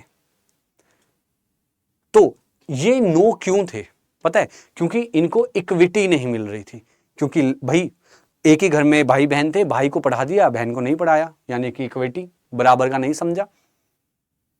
एक ही स्कूल में, एक ही सोसाइटी के अंदर हमने देखा कि एक जनरल कास्ट से था, एक बैकवर्ड कास्ट से था, जनरल कास्ट वाले को स्कूल में एंट्री दी, बैकवर्ड कास्ट वाले को नहीं दी, नहीं पढ़ पाया, इक्विटी नहीं है। एक अमीर का बच्चा, एक गरीब का बच्चा, गरीब वाले बच्चे को पढ़ाई लिखाई नहीं करने दी गई, उसको नहीं अपॉर्चुनिटी मिली, उसको जगह ही नहीं मिली, तो इक्विटी कहाँ हुई, क्योंकि गवर्नमेंट की नज़र में तो सब बराबर है, चाहे वो गरीब हो चाहे अमीर, पढ़ाना तो हमें सबको ही है। चलो अमीर प्राइवेट स्कूल में जाके पढ़ लेगा, लेकिन गरीब क्या करे, उसको भी तो पढ़ाना पड़ेगा ना। तो यहाँ इक्विटी का खेल आता है। तो एक सोसाइटी में आप कितनी ही अच्छी एजुकेशन प्रोवाइड कर दो, कितने ही अच्छे टीचर्स ले आओ, लेकिन अगर उन टीचर्स की नज़र में या उस एजुकेशन सिस्टम की नज़र में अगर सब स्टूडेंट्स बराबर नहीं है ना, तो कोई फायदा नहीं है ऐसे एजुकेशन का। आग लगा दो किताबों को, फेंक के मारो किताबों को घर से बाहर। अगर आप किसी को बराबर का दर्जा नहीं दे सकते, अगर आप किसी को बराबर की नज़रों से नहीं देख सकते, तो जीवन व्यर्थ है, सीधी बात यह है। तो एजुकेशन तभी काम करेगी जब इक्विटी होगी, जब हम सबको बराबर की नजरों से देखेंगे। The second one is sustainability. Sustainability का मतलब क्या होता है, देखो एक चीज बहुत ध्यान से समझना, सस्टेनेबिलिटी का मतलब क्या है, एक बार नीचे वाली लाइन, ये वाली लाइन पर ध्यान दो। Equity secures opportunity for the individual today, यानी कि इक्विटी क्या सिक्योर कर रही है, क्या हम गारंटी दे रही है कि आज करंट कंडीशन में एजुकेशन हो, हेल्थ केयर सिस्टम हो, अपॉर्चुनिटीज हो, ये तो सबको बराबर मिलनी चाहिए आज की डेट में। लेकिन सस्टेनेबिलिटी क्या करती है? Sustainability guarantees it for the society tomorrow, यानी कि आने वाले जो हमारी नेक्स्ट जनरेशन है, ये उनके लिए गारंटी का काम करती है। इक्विटी सिर्फ आज वाले को कर रही है, क्योंकि जो पैदा नहीं हुआ उसको तो क्या इक्विटी दोगी, लेकिन वहां पर सस्टेनेबिलिटी का काम आता है। सस्टेनेबिलिटी यानी कि ensuring opportunities remain available to future generation through the responsible use of environmental, financial and human resources, यानी कि सस्टेनेबल डेवलपमेंट। कि भैया ये तो वही बात होगी ना कि सारा दुनिया में जितने भी रिसोर्सेज है सारे हमने खुद ही धाप लिए, खुद ही धाप के बैठ के और ढकार मार रहे हैं आराम से। ऐसा नहीं होना चाहिए ना, ऐसा नहीं होना चाहिए, खुद ही नहीं धापने चाहिए, थोड़ा बहुत हमें नेक्स्ट जनरेशन के लिए बचा के रखना चाहिए। ठीक है, तो सस्टेनेबिलिटी क्या है? फ्यूचर जनरेशन के लिए चीजों को सिक्योर करती है। क्लियर है? यानी कि सारे रिसोर्सेज आज ही खा पी के डकार मत मार देना भाई, तुम्हारे ही बच्चे होंगे, उनके लिए पानी वानी छोड़ देना, मिनरल्स छोड़ देना। ठीक है, तो जैसे मल्टीप्लायर इफेक्ट की यहां बात करी गई है, educating girls today is a responsible use of human resources that create exponentially greater opportunity for upcoming generation. कह रहे हैं कि अगर आज हम लड़कियों को पढ़ाएंगे ना आज, तो इससे मल्टीप्लायर इफेक्ट का मतलब क्या है कि मल्टीप्लाई होकर जो बेनिफिट है वो आने वाली जनरेशन को मिलेगा। क्योंकि आप भी समझो यार, एक मकान को घर एक फीमेली, स्त्री, माँ, औरत, वही महिला एक मकान को घर वही बनाती है। 4 लोगों को फैमिली या परिवार वही बनाती हैं। बचपन में सबसे ज़्यादा अटैचमेंट अगर बच्चे की किसी से होती है वो अपनी माँ से होती है। तो अगर वो माँ पढ़ी लिखी एजुकेटेड होगी तो आपको क्या लगता है कितने % चांसेस है कि उसका इम्पैक्ट उसके बच्चे पर भी पड़ेगा? जाहिर सी बात है। लेकिन वहीं अगर वो माँ पढ़ी लिखी ना हो, एजुकेटेड ना हो, तो जाहिर सी बात है उस अनपढ़ता का इम्पैक्ट भी तो उस बच्चे पर पड़ेगा कहीं ना कहीं। सो यहां पर ये मल्टीप्लायर इफेक्ट के अंदर ये बात करी गई है। क्लियर है? समझे चीज को। आगे क्या है? प्रोडक्टिविटी। प्रोडक्टिविटी की बात यहां पर कोई मशीन की प्रोडक्टिविटी की बात नहीं करी जा रही, यहां पर ह्यूमन लेबर प्रोडक्टिविटी की बात करी जा रही है। मैंने जैसे कि पहले बोला था कि ह्यूमंस भी क्या है? रिसोर्सेज है। तो ह्यूमन रिसोर्सेज की यहां बात करी जा रही है। मैकेनिज्म क्या है? Improve through better education, health, skill development and capability building. कहने का मतलब ये है कि अगर हम एक इंसान को अच्छी एजुकेशन, अच्छी हेल्थ, अच्छी अपॉर्चुनिटीज देंगे तो जाहिर सी बात है जो उसकी प्रोडक्टिविटी है वो प्रोडक्टिविटी बढ़ के आएगी, प्रोडक्टिविटी बढ़ेगी ना उसकी। जैसे चिंटू पिंटू की कहानी मैंने बताई थी, चिंटू अनपढ़ रह गया, पिंटू पढ़ लिख गया, तो प्रोडक्टिविटी किस में ज्यादा थी? पिंटू के अंदर। Right? People are the real wealth of a nation, investment in people ultimately increase work efficiency. Real wealth हमारी किसी भी कंट्री की, किसी भी नेशन की, हमने लास्ट चैप्टर में पढ़ा था, human beings are the real wealth. ठीक है, तो यहाँ पर उस प्रोडक्टिविटी की बात करी जा रही है कि इंसानों पर इन्वेस्ट करो, उनकी एजुकेशन पर, उनको रिसोर्सेज अच्छे से प्रोवाइड करो जिससे उनकी प्रोडक्टिविटी बढ़े, और जब उनकी प्रोडक्टिविटी बढ़ेगी तो जाहिर से वो इतना अच्छा काम करेगी कि एक नेशन भी ग्रो होगा। फिर आता है एम्पावरमेंट। एम्पावरमेंट का मतलब है the power to make choices, यानी कि खुद के लिए डिसीजन लेने की आजादी। जैसे कि वुमेन एम्पावरमेंट हमने प्रोग्राम चला रखा है। वुमेन एम्पावरमेंट का मतलब क्या है कि पहले फीमेल्स को उनके डिसीजन लेने नहीं दिए जाते थे, फिर हमने बोला कि नहीं भैया हम इनको एम्पावर करेंगे। एम्पावर करने का मतलब क्या है कि इनको ऐसी पावर हम प्रोवाइड करें जिससे वो खुद के लिए जो चॉइसेस हैं वो खुद ले सकें, डिसीजन खुद के खुद ले सकें। मैकेनिज्म क्या है? Depend upon freedom, capability and good governance and people oriented policies. Special attention must be given to socially and economically disadvantage group to ensure true empowerment. जैसे कि जो रिजर्वेशन है, रिजर्वेशन भी एम्पावरमेंट का ही एक पार्ट है। जो रिजर्वेशन दी जाती है कास्ट के बेस पर, ये एम्पावर करा जा रहा है उन्हें कि भैया आपके साथ पहले ज्यादती हुई है लेकिन अब हम आपको थोड़ा सा एक्स्ट्रा सपोर्ट दे रहे हैं, एम्पावर कर रहे हैं। राइट? तो classroom application, the vegetable vendor. Vegetable vendor का आपको एनसीईआरटी के अंदर एक क्लास की एक्टिविटी दी हुई है, तो आप ये एक्टिविटी जरूर करें। Analyze the daily realities of local vegetable vendor, how do structural factors like gender, caste and income directly restrict their educational opportunities and overall freedom of choices. देखो ये वाली ना सब बच्चों को लगता है अरे सर जी एक्स्ट्रा है, वेस्ट है। नहीं भाई, ये वेस्ट नहीं है, ये आपके सोचने के नज़रिए को एक्सपेंड करती हैं। यहीं से पता लगता है कि आपके कितने कंसेप्ट आपके मजबूत हुए हैं। तो ये एक्टिविटी मैं चाहूँगा भाई, देखो जिसको ज्योग्राफी असल में अच्छे से पढ़नी है, जिसको फ्यूचर में ज्योग्राफी में अच्छे मार्क्स लेकर आने हैं, और जिसको सच में ही कुछ करना है ना लाइफ में, तो मेरा पर्सनल रिकमेंडेशन है इन एक्टिविटीज़ को जरूर करो, इन पर लिखो, सोचो, मुझे बताओ, हम डिस्कस करेंगे, मैं करूँगा तुम्हारे साथ डिस्कस, टेलीग्राम लाइव करेंगे, डिस्कस कर लेंगे। लेकिन उससे पहले मुझे देखना है कि भाई कितने बच्चे सीरियस हैं ये सब चीज़ें करने के लिए। कमेंट बॉक्स में आप इसका रिप्लाई ज़रूर दें, टेलीग्राम ज्वाइन करके वहाँ भी दें। लेकिन कमेंट बॉक्स में देंगे तो क्या होगा कि दूसरे भी बच्चे मोटिवेट होंगे और वो भी पार्टिसिपेट करेंगे। इसलिए कमेंट बॉक्स में मैं हमेशा बोलता हूँ करने को, ठीक है, कि लोगों की भी भलाई हो। आगे चलें तो आगे हमारे क्या हैं, आगे हमारी अलग अलग अप्रोचेज हैं। हमने अभी 4 पिलर्स पढ़े, अब हम पढ़ेंगे 4 अप्रोचेज। अप्रोचेज का मतलब है कि किस तरीके से डेवलपमेंट को मेजर किया जाता था, है ना, कैसे कैसे मेजर किया जाता था। हिस्टोरिकली हमने पहले भी बात करी है इनकम पर, यानी कि इनकम लेवल पर। Higher income directly equates to greater freedom and higher development. Oldest approach है भाई ये, याद रखना, this is your oldest approach. यानी कि पैसे के ऊपर, यानी कि आप कह सकते हैं इकोनॉमिक ग्रोथ के बेस पर हम ये कहते थे कि भैया जो ज़्यादा पैसा कमा रहा है, जिसकी इकोनॉमिक वेल्थ ज़्यादा बढ़ती जा रही है, पैसा मॉनेटरी टर्म में जो ज़्यादा ग्रोथ कर रहा है, हम ये मानते थे कि भैया उसकी डेवलपमेंट हो रही है, उसके पास ज़्यादा आज़ादी है। बट ऐसा सच नहीं है। एक भिखारी आज भीख मांग रहा है, 2000 रुपये कमा रहा है, अगले साल जनसंख्या बढ़ गई, जिस एरिया में वो कमा रहा था वहाँ पे इंडस्ट्रियलाइजेशन हो गया, यानी कि जहाँ वो भीख मांग रहा था वहाँ इंडस्ट्रियलाइजेशन हो गया, वहाँ बड़ी बड़ी फैक्ट्रीज लग गई। अब 2000 की बजाय वो 4000 भीख में पैसा कमा रहा है। तो क्या बोलोगे, अरे सर जी क्या डेवलपमेंट हुई है? भाई वो डेवलपमेंट थोड़ी ना, वो सिर्फ ग्रोथ हुई है, पैसा पैसा कमाया है। उसकी कंडीशन तो आज भी वही भीख मांग रहा है बेचारा, ठीक है। एक चोरी आज कम की चोरी करता था, फिर ज़्यादा की चोरी करने लग गया। ग्रोथ हुई बट डेवलपमेंट नहीं हुई। The second is welfare, government welfare. अच्छा, इस अप्रोच के अंदर हम क्या देखते हैं, इस अप्रोच में हम ये देखते हैं कि जोन सी गवर्नमेंट जितना ज़्यादा पैसा खर्च कर रही है अपने लोगों पर, यानी कि कंट्री के सिटीजन्स पर, हमने ये मान लिया कि भैया वहाँ पर ज़्यादा डेवलपमेंट हो रही है। जैसे कि अगर a government X amount of money invest कर रही है, खर्चा कर रही है अपने लोगों पर, और वहीं जो बी है, बी कर रही है 2x, तो हमने मान लिया कि भैया जो 2x वाले हैं ना, ये ज़्यादा अच्छा यहाँ पे डेवलपमेंट होगी। भाई कैसे? People are passive beneficiaries, the government must increase expenditure on education, health and public amenities.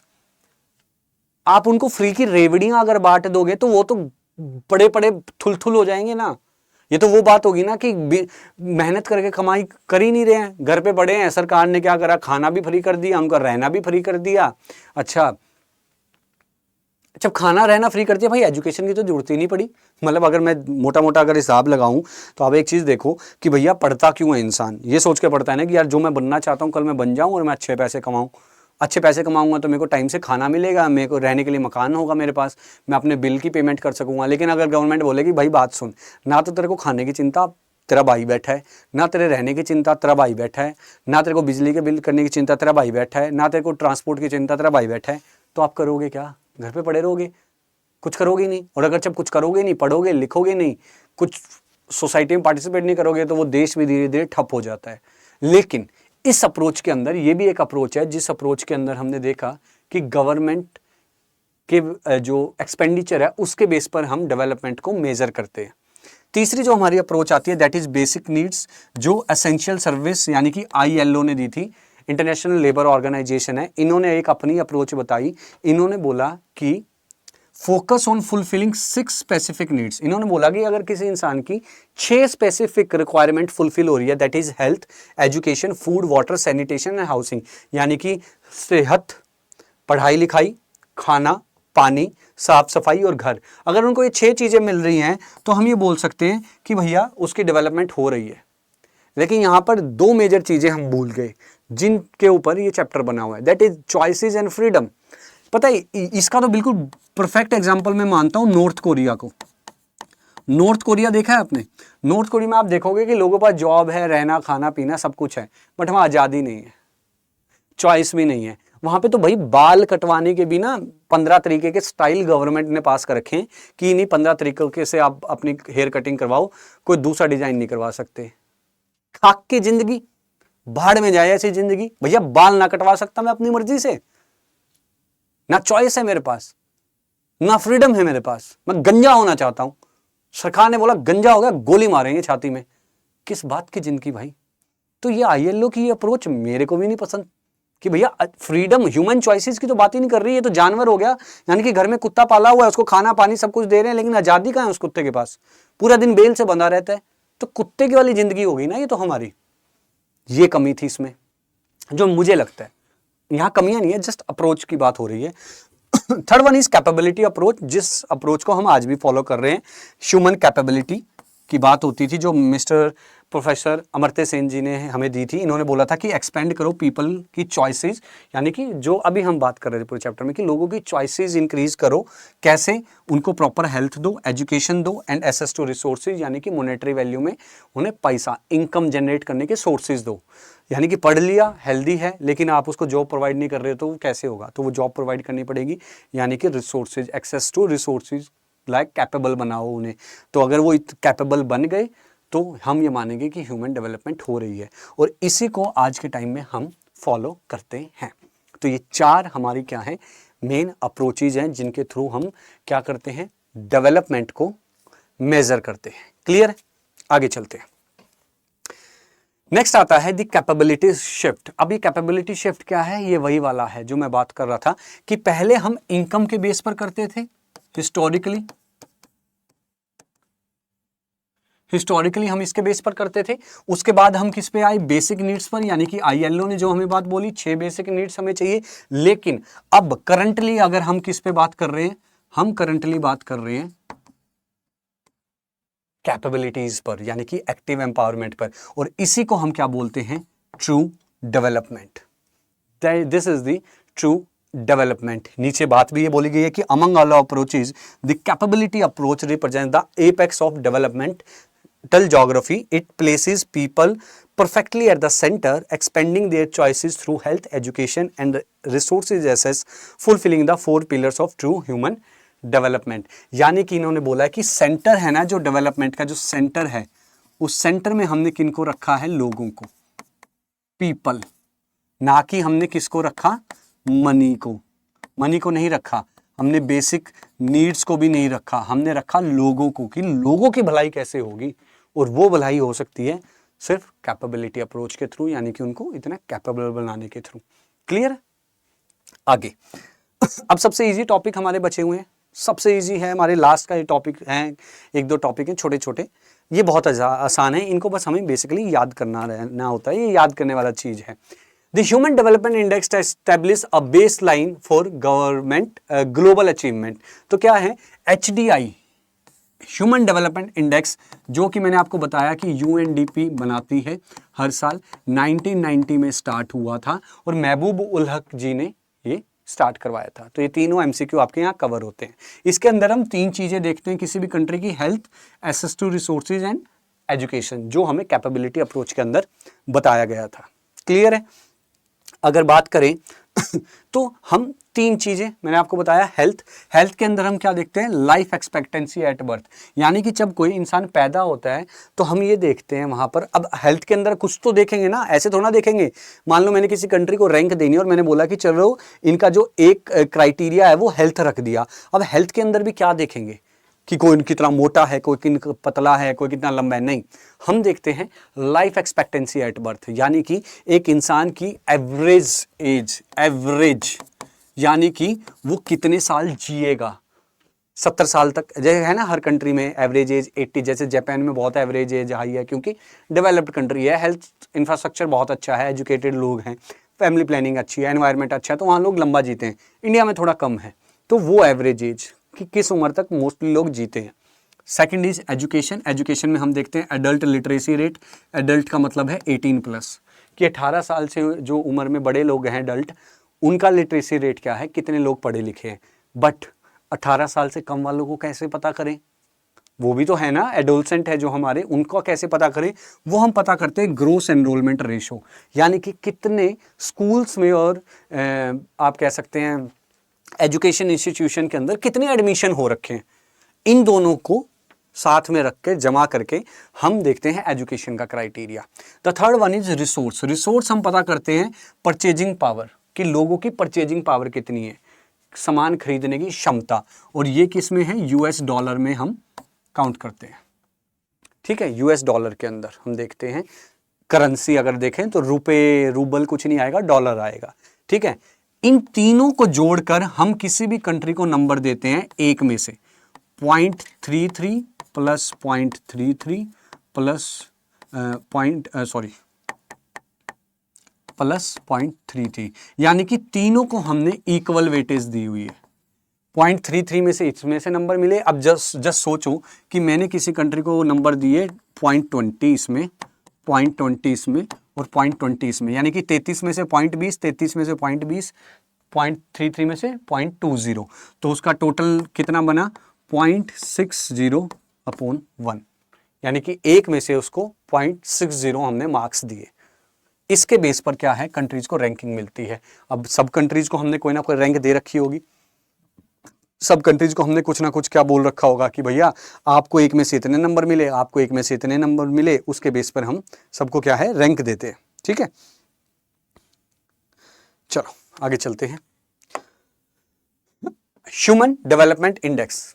अब ह्यूमन डेवलपमेंट इंडेक्स की अगर मैं बात करूं, एचडीआई जिसको हम बोलते हैं, इसका जो मेन फोकस होता है, इसका फोकस होता है measure what has been achieved, यानी कि हमने क्या हासिल कर लिया। The blind spot is does not explain whether development is equally distributed among all people. But ये नहीं हमें ये बताता कि भाई क्या वो जो रिसोर्सेज हैं जो लोगों को मिल रहे हैं, जिनके बेस पर हमने ये चीजें अचीव करी हैं, हेल्थ, एजुकेशन और एक्सेस टू रिसोर्सेज, जो ये तीनों चीजें हमने अचीव करी हैं, ये रिसोर्सेज के बेस पे करी हैं, कि क्या वो रिसोर्सेज सबको बराबर मिल रहे हैं। यानी कि कुल मिला के मैं बोलूं कि एचडीआई का जो नेचर है ना, वो पॉजिटिव नेचर है इसका कहीं ना कहीं, यानी कि ये समाज की अच्छी चीजें हमें बताता है। इसका एग्जांपल ये ले लो कि मान लो आपके क्लासरूम में प्रिंसिपल आया और प्रिंसिपल ने आके बोला कि मुझे आपकी क्लास टीचर से कि ये बताओ कि आपकी क्लास में हाफ ईयरली में 50 में से कितने बच्चे पास हुए। आपकी टीचर ने बोला कि सर 45 स्टूडेंट्स पास हुए। इट मीन्स कि उनका नेचर क्या था, पॉजिटिव। उन्होंने पूछा कि कितने बच्चे पास हुए, दैट इज एचडीआई, कि कितने लोगों को हेल्थ, एजुकेशन और एक्सेस टू रिसोर्सेज मिला। लेकिन वहीं पर थोड़ी देर बाद आपकी क्लासरूम में आई वाइस प्रिंसिपल। वाइस प्रिंसिपल ने आके बोला कि मैडम ये बताओ आपकी क्लास में कितने बच्चे फेल हुए। हाँ, यहाँ हो गया ना पंगा, क्योंकि यहाँ पर हमें उन 5 बच्चों में वो 5 बच्चे क्यों फेल हुए, क्यों, क्या उनको प्रॉपर एजुकेशन नहीं थी, क्या टीचर ने ध्यान नहीं दिया, उस पर बात नहीं हो रही थी। सिर्फ बात हुई 45 स्टूडेंट्स पर कि कितने स्टूडेंट्स अच्छे से थे। तो जब 5 बच्चों की अगर बात आई, वो बात आई ह्यूमन पॉवर्टी इंडेक्स, HPI। ये HPI भी निकलता है, ह्यूमन पॉवर्टी इंडेक्स। इसका फोकस रहता है मेजर शॉर्टफॉल्स। शॉर्टफॉल्स का मतलब है कमियां इन ह्यूमन डेवलपमेंट, यानी कि ह्यूमन डेवलपमेंट, यानी कि कंट्री के अंदर जो ह्यूमन डेवलपमेंट करने के लिए जो चीजें करी जा रही है, उनके अंदर कहाँ कहाँ कमी रह गई। की मैट्रिक्स क्या है, ये क्या देखता है, ये देखता है probability of not surviving past age 40। उसमें हमने क्या देखा था एचडीआई में कि लोगों की एवरेज एज क्या है, 60 साल तक जीते हैं किसी कंट्री में, किसी में 70 में। ये क्या देखता है, ये उन लोगों को डिटेक्ट करता है, वो नंबर काउंट करता है कि भाई किसी देश के अंदर कितने प्रतिशत लोग 40 साल से पहले ही टपक गए, यानी कि भगवान को प्यारे हो गए। अडल्ट लिटरेसी, वो लिटरेसी दर देखता है, साक्षरता दर देखता है, लिटरेसी रेट देखता है। ये क्या देखता है, इलिटरेसी, अनपढ़ता दर को ये पता करता है, समाज की कमियां दिखाता है। ये lack of access to clean water, कितने लोगों को साफ पीने लायक पानी नहीं मिल रहा, कितने बच्चे अंडरवेट हैं। यानी कि कुल मिला के अगर मैं आपके सामने एक सवाल आ जाए ना, क्वेश्चन आ जाए कि सोसाइटी का रियल फेस कौन दिखाता है, तो सोसाइटी का रियल फेस दिखाता है HPI। और looking at both HDI and HPI together provide a comprehensive accurate picture of human development। और इन दोनों को ही साथ में रखकर देखकर, यानी कि एक कंट्री का HDI और एक कंट्री का HPI, एक कंट्री की HDI रैंक और एक कंट्री का HPI इंडेक्स देखकर, इन दोनों को इंडेक्स को देखकर यानी कि रैंक को देखकर हम किसी भी कंट्री का रियल पिक्चर हम बता सकते हैं कि इस कंट्री की रियल कंडीशन क्या है इस पॉइंट ऑफ टाइम पर। ठीक है, ये पॉजिटिव नेचर है, that is your negative nature. और रियलिटी में ये हमें बताता है कि किस कंट्री के अंदर कितना काम हो रहा है और कितना नहीं। ठीक, आगे चलते हैं। आगे चलने से पहले मैं तुम्हें एक चीज बताता हूं। कंट्रीज अभी के टाइम में ना कुछ कंट्रीज को डाटा दिया, मतलब डाटा कह रहा हूं, एक सेकेंड रुको। कंट्रीज को आप ये चीज देखें, अभी कंट्रीज को ना on the basis of ranking, जो आउट ऑफ वन में से जो नंबर मिल रहा था ना, उस नंबर के बेसिस पर हमने क्या है कंट्रीज को रैंक दी। और रैंक देने के बाद हमने उन कंट्रीज को 4 अलग अलग ग्रुप में डिवाइड करा। सबसे पहला जो वेरी हाई ह्यूमन डेवलपमेंट वाला जो ग्रुप आता है, उसके अंदर आज के टाइम में 74 कंट्रीज है। अच्छा, ये 74 कंट्रीज कौन सी हैं, कितने मार्क्स मिले सर इनको 1 में से जो हमने रखा? जितनी भी कंट्रीज के मार्क्स 0.800 से अबव हैं या इतने हैं, उनको हमने इस ग्रुप में रखा। हमने क्या करा, हमने उनको वेरी हाई डेवलपमेंट वाले, जो वेरी हाई जो आपका HDI वाला है, हमने उनको उस ग्रुप में रखा। उसके बाद आता है हमारा हाई ह्यूमन डेवलपमेंट, यानी कि हाई ग्रुप वाला। हाई ग्रुप क्या है हमारा? हाई ग्रुप की अगर मैं बात करूं तो आप इससे ना -1 पहले तो कर लो, इससे पीछे वाले ही होंगे सारे। इससे पीछे वाले कितने होंगे? 0.799। सर ये हो गया। अब इधर हमने क्या रेंज रखी? इधर हमने रेंज रखी 0.700, यानी कि जितनी भी कंट्रीज को 0.700 से लेकर, ठीक है, और 0.799 तक मार्क्स मिले, हमने उनको इस ग्रुप के अंदर रखा। और वो टोटल कंट्रीज आज के टाइम में कितनी हैं? 50 कंट्रीज है। ठीक है, कितनी कंट्रीज है? 50 कंट्री है। उसके बाद आता है हमारा medium high development group. Medium high development group की बात करूं तो एक नंबर इससे पीछे ले लो, अभी याद करने के लिए 699 यही रखेंगे या और कुछ नंबर होगा? अब बच्चे ना इसमें बहुत कंफ्यूज हो जाते हैं कि सर 699, भाई एक माइनस ही तो करना है, एंड इधर रख लो आप 0.550। इस ग्रुप के अंदर जितने भी, यानी कि जिन भी कंट्रीज को इतने मार्क्स मिले हैं, उन सारी कंट्रीज को हमने क्या रखा है? हमने इस ग्रुप के अंदर रखा है, that is your what? Medium. और इंडिया आज इसी ग्रुप के अंदर आता है।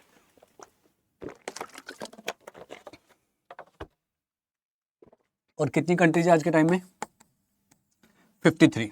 उसके बाद आता है हमारा लो। लो कितना है? 0.550 से जितनी भी कम, यानी कि इससे जितनी भी कम कंट्रीज हैं, नंबर्स हैं, वो सारी कंट्रीज क्या हैं? इस ग्रुप में आएंगी। और वो कंट्रीज कितनी है आज के टाइम में? हमारी 26। तो इसी अपडेटेड डाटा को याद करना। पुरानी NCERT अगर आप लेके चल रहे हो, क्योंकि लास्ट ईयर डाटा कुछ और था और इस ईयर डाटा कुछ और आया है ना? मैं एक बार चेक कर लूँ। हाँ बिल्कुल करेक्ट, यही डाटा है, लेटेस्ट का यही डाटा चल रहा है।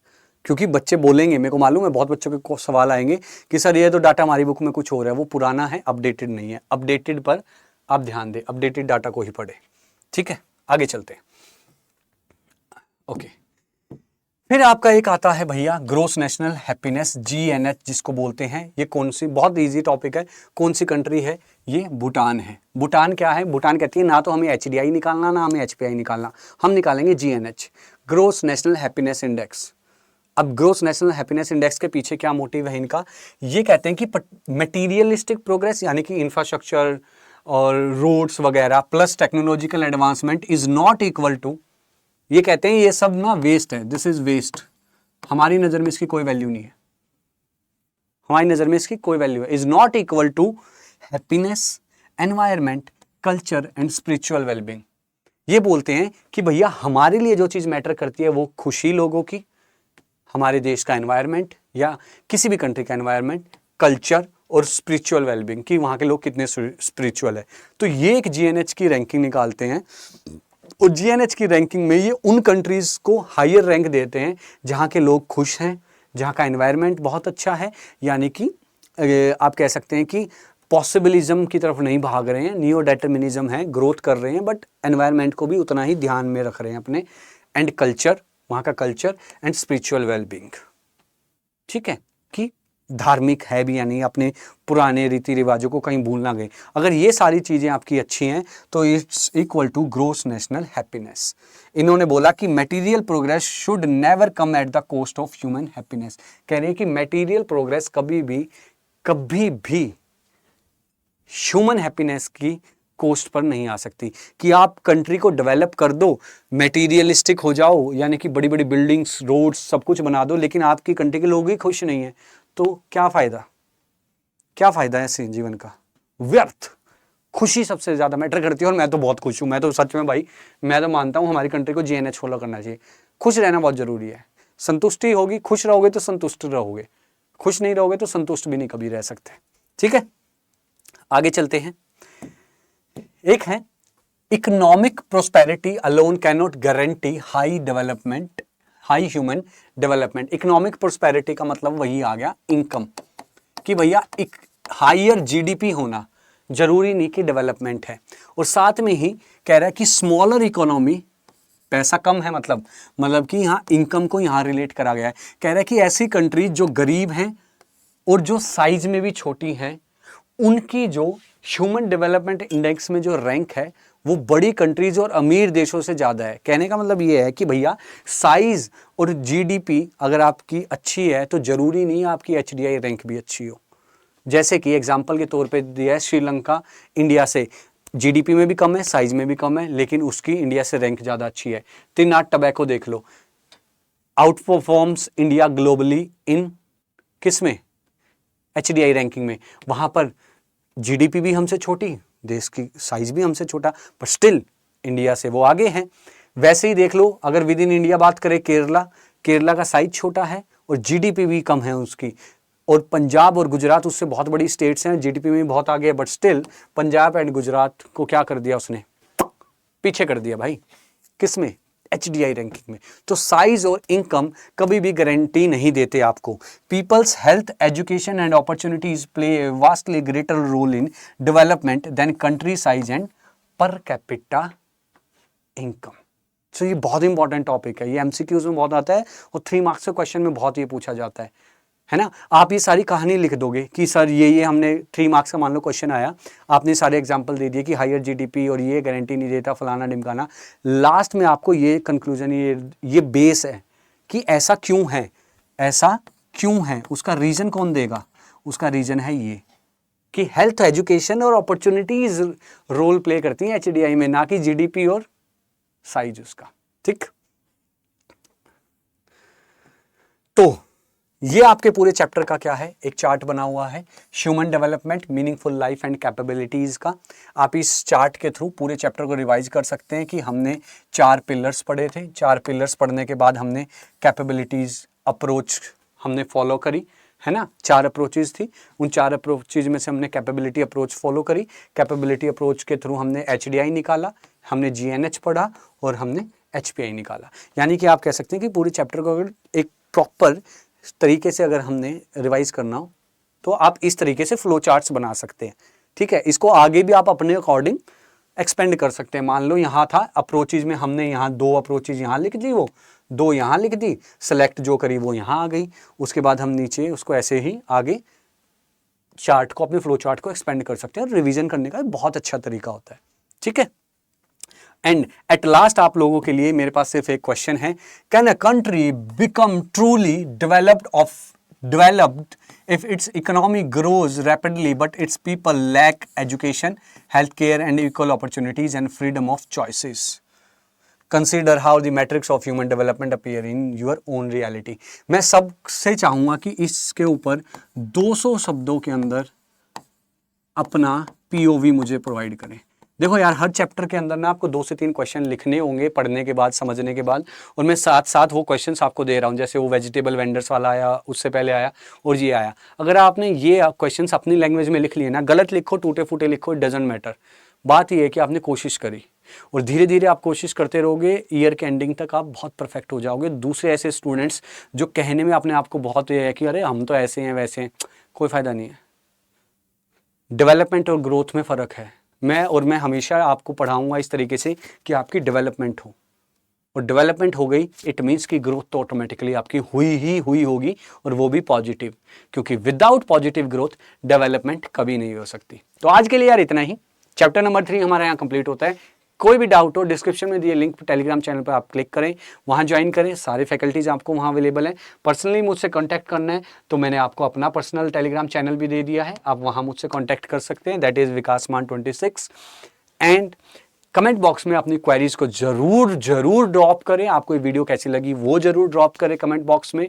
एंड वीडियो को ज़्यादा से ज़्यादा लाइक कर दें, शेयर करें एंड चैनल को जरूर सब्सक्राइब करें और अपने दोस्तों तक इस चैनल को फैलाएं ताकि हर एक स्टूडेंट्स की डेवलपमेंट हो सके। एंड एट लास्ट जाते जाते जो मैं हमेशा बोलता हूँ, अच्छे से खाओ, अच्छे से पियो, ढेर सारी पढ़ाई करो और हमेशा अपने पेरेंट्स की रिस्पेक्ट करो, क्योंकि लास्ट गोल हमारा उनको प्राउड फील करवाना है। Thank you and bye bye.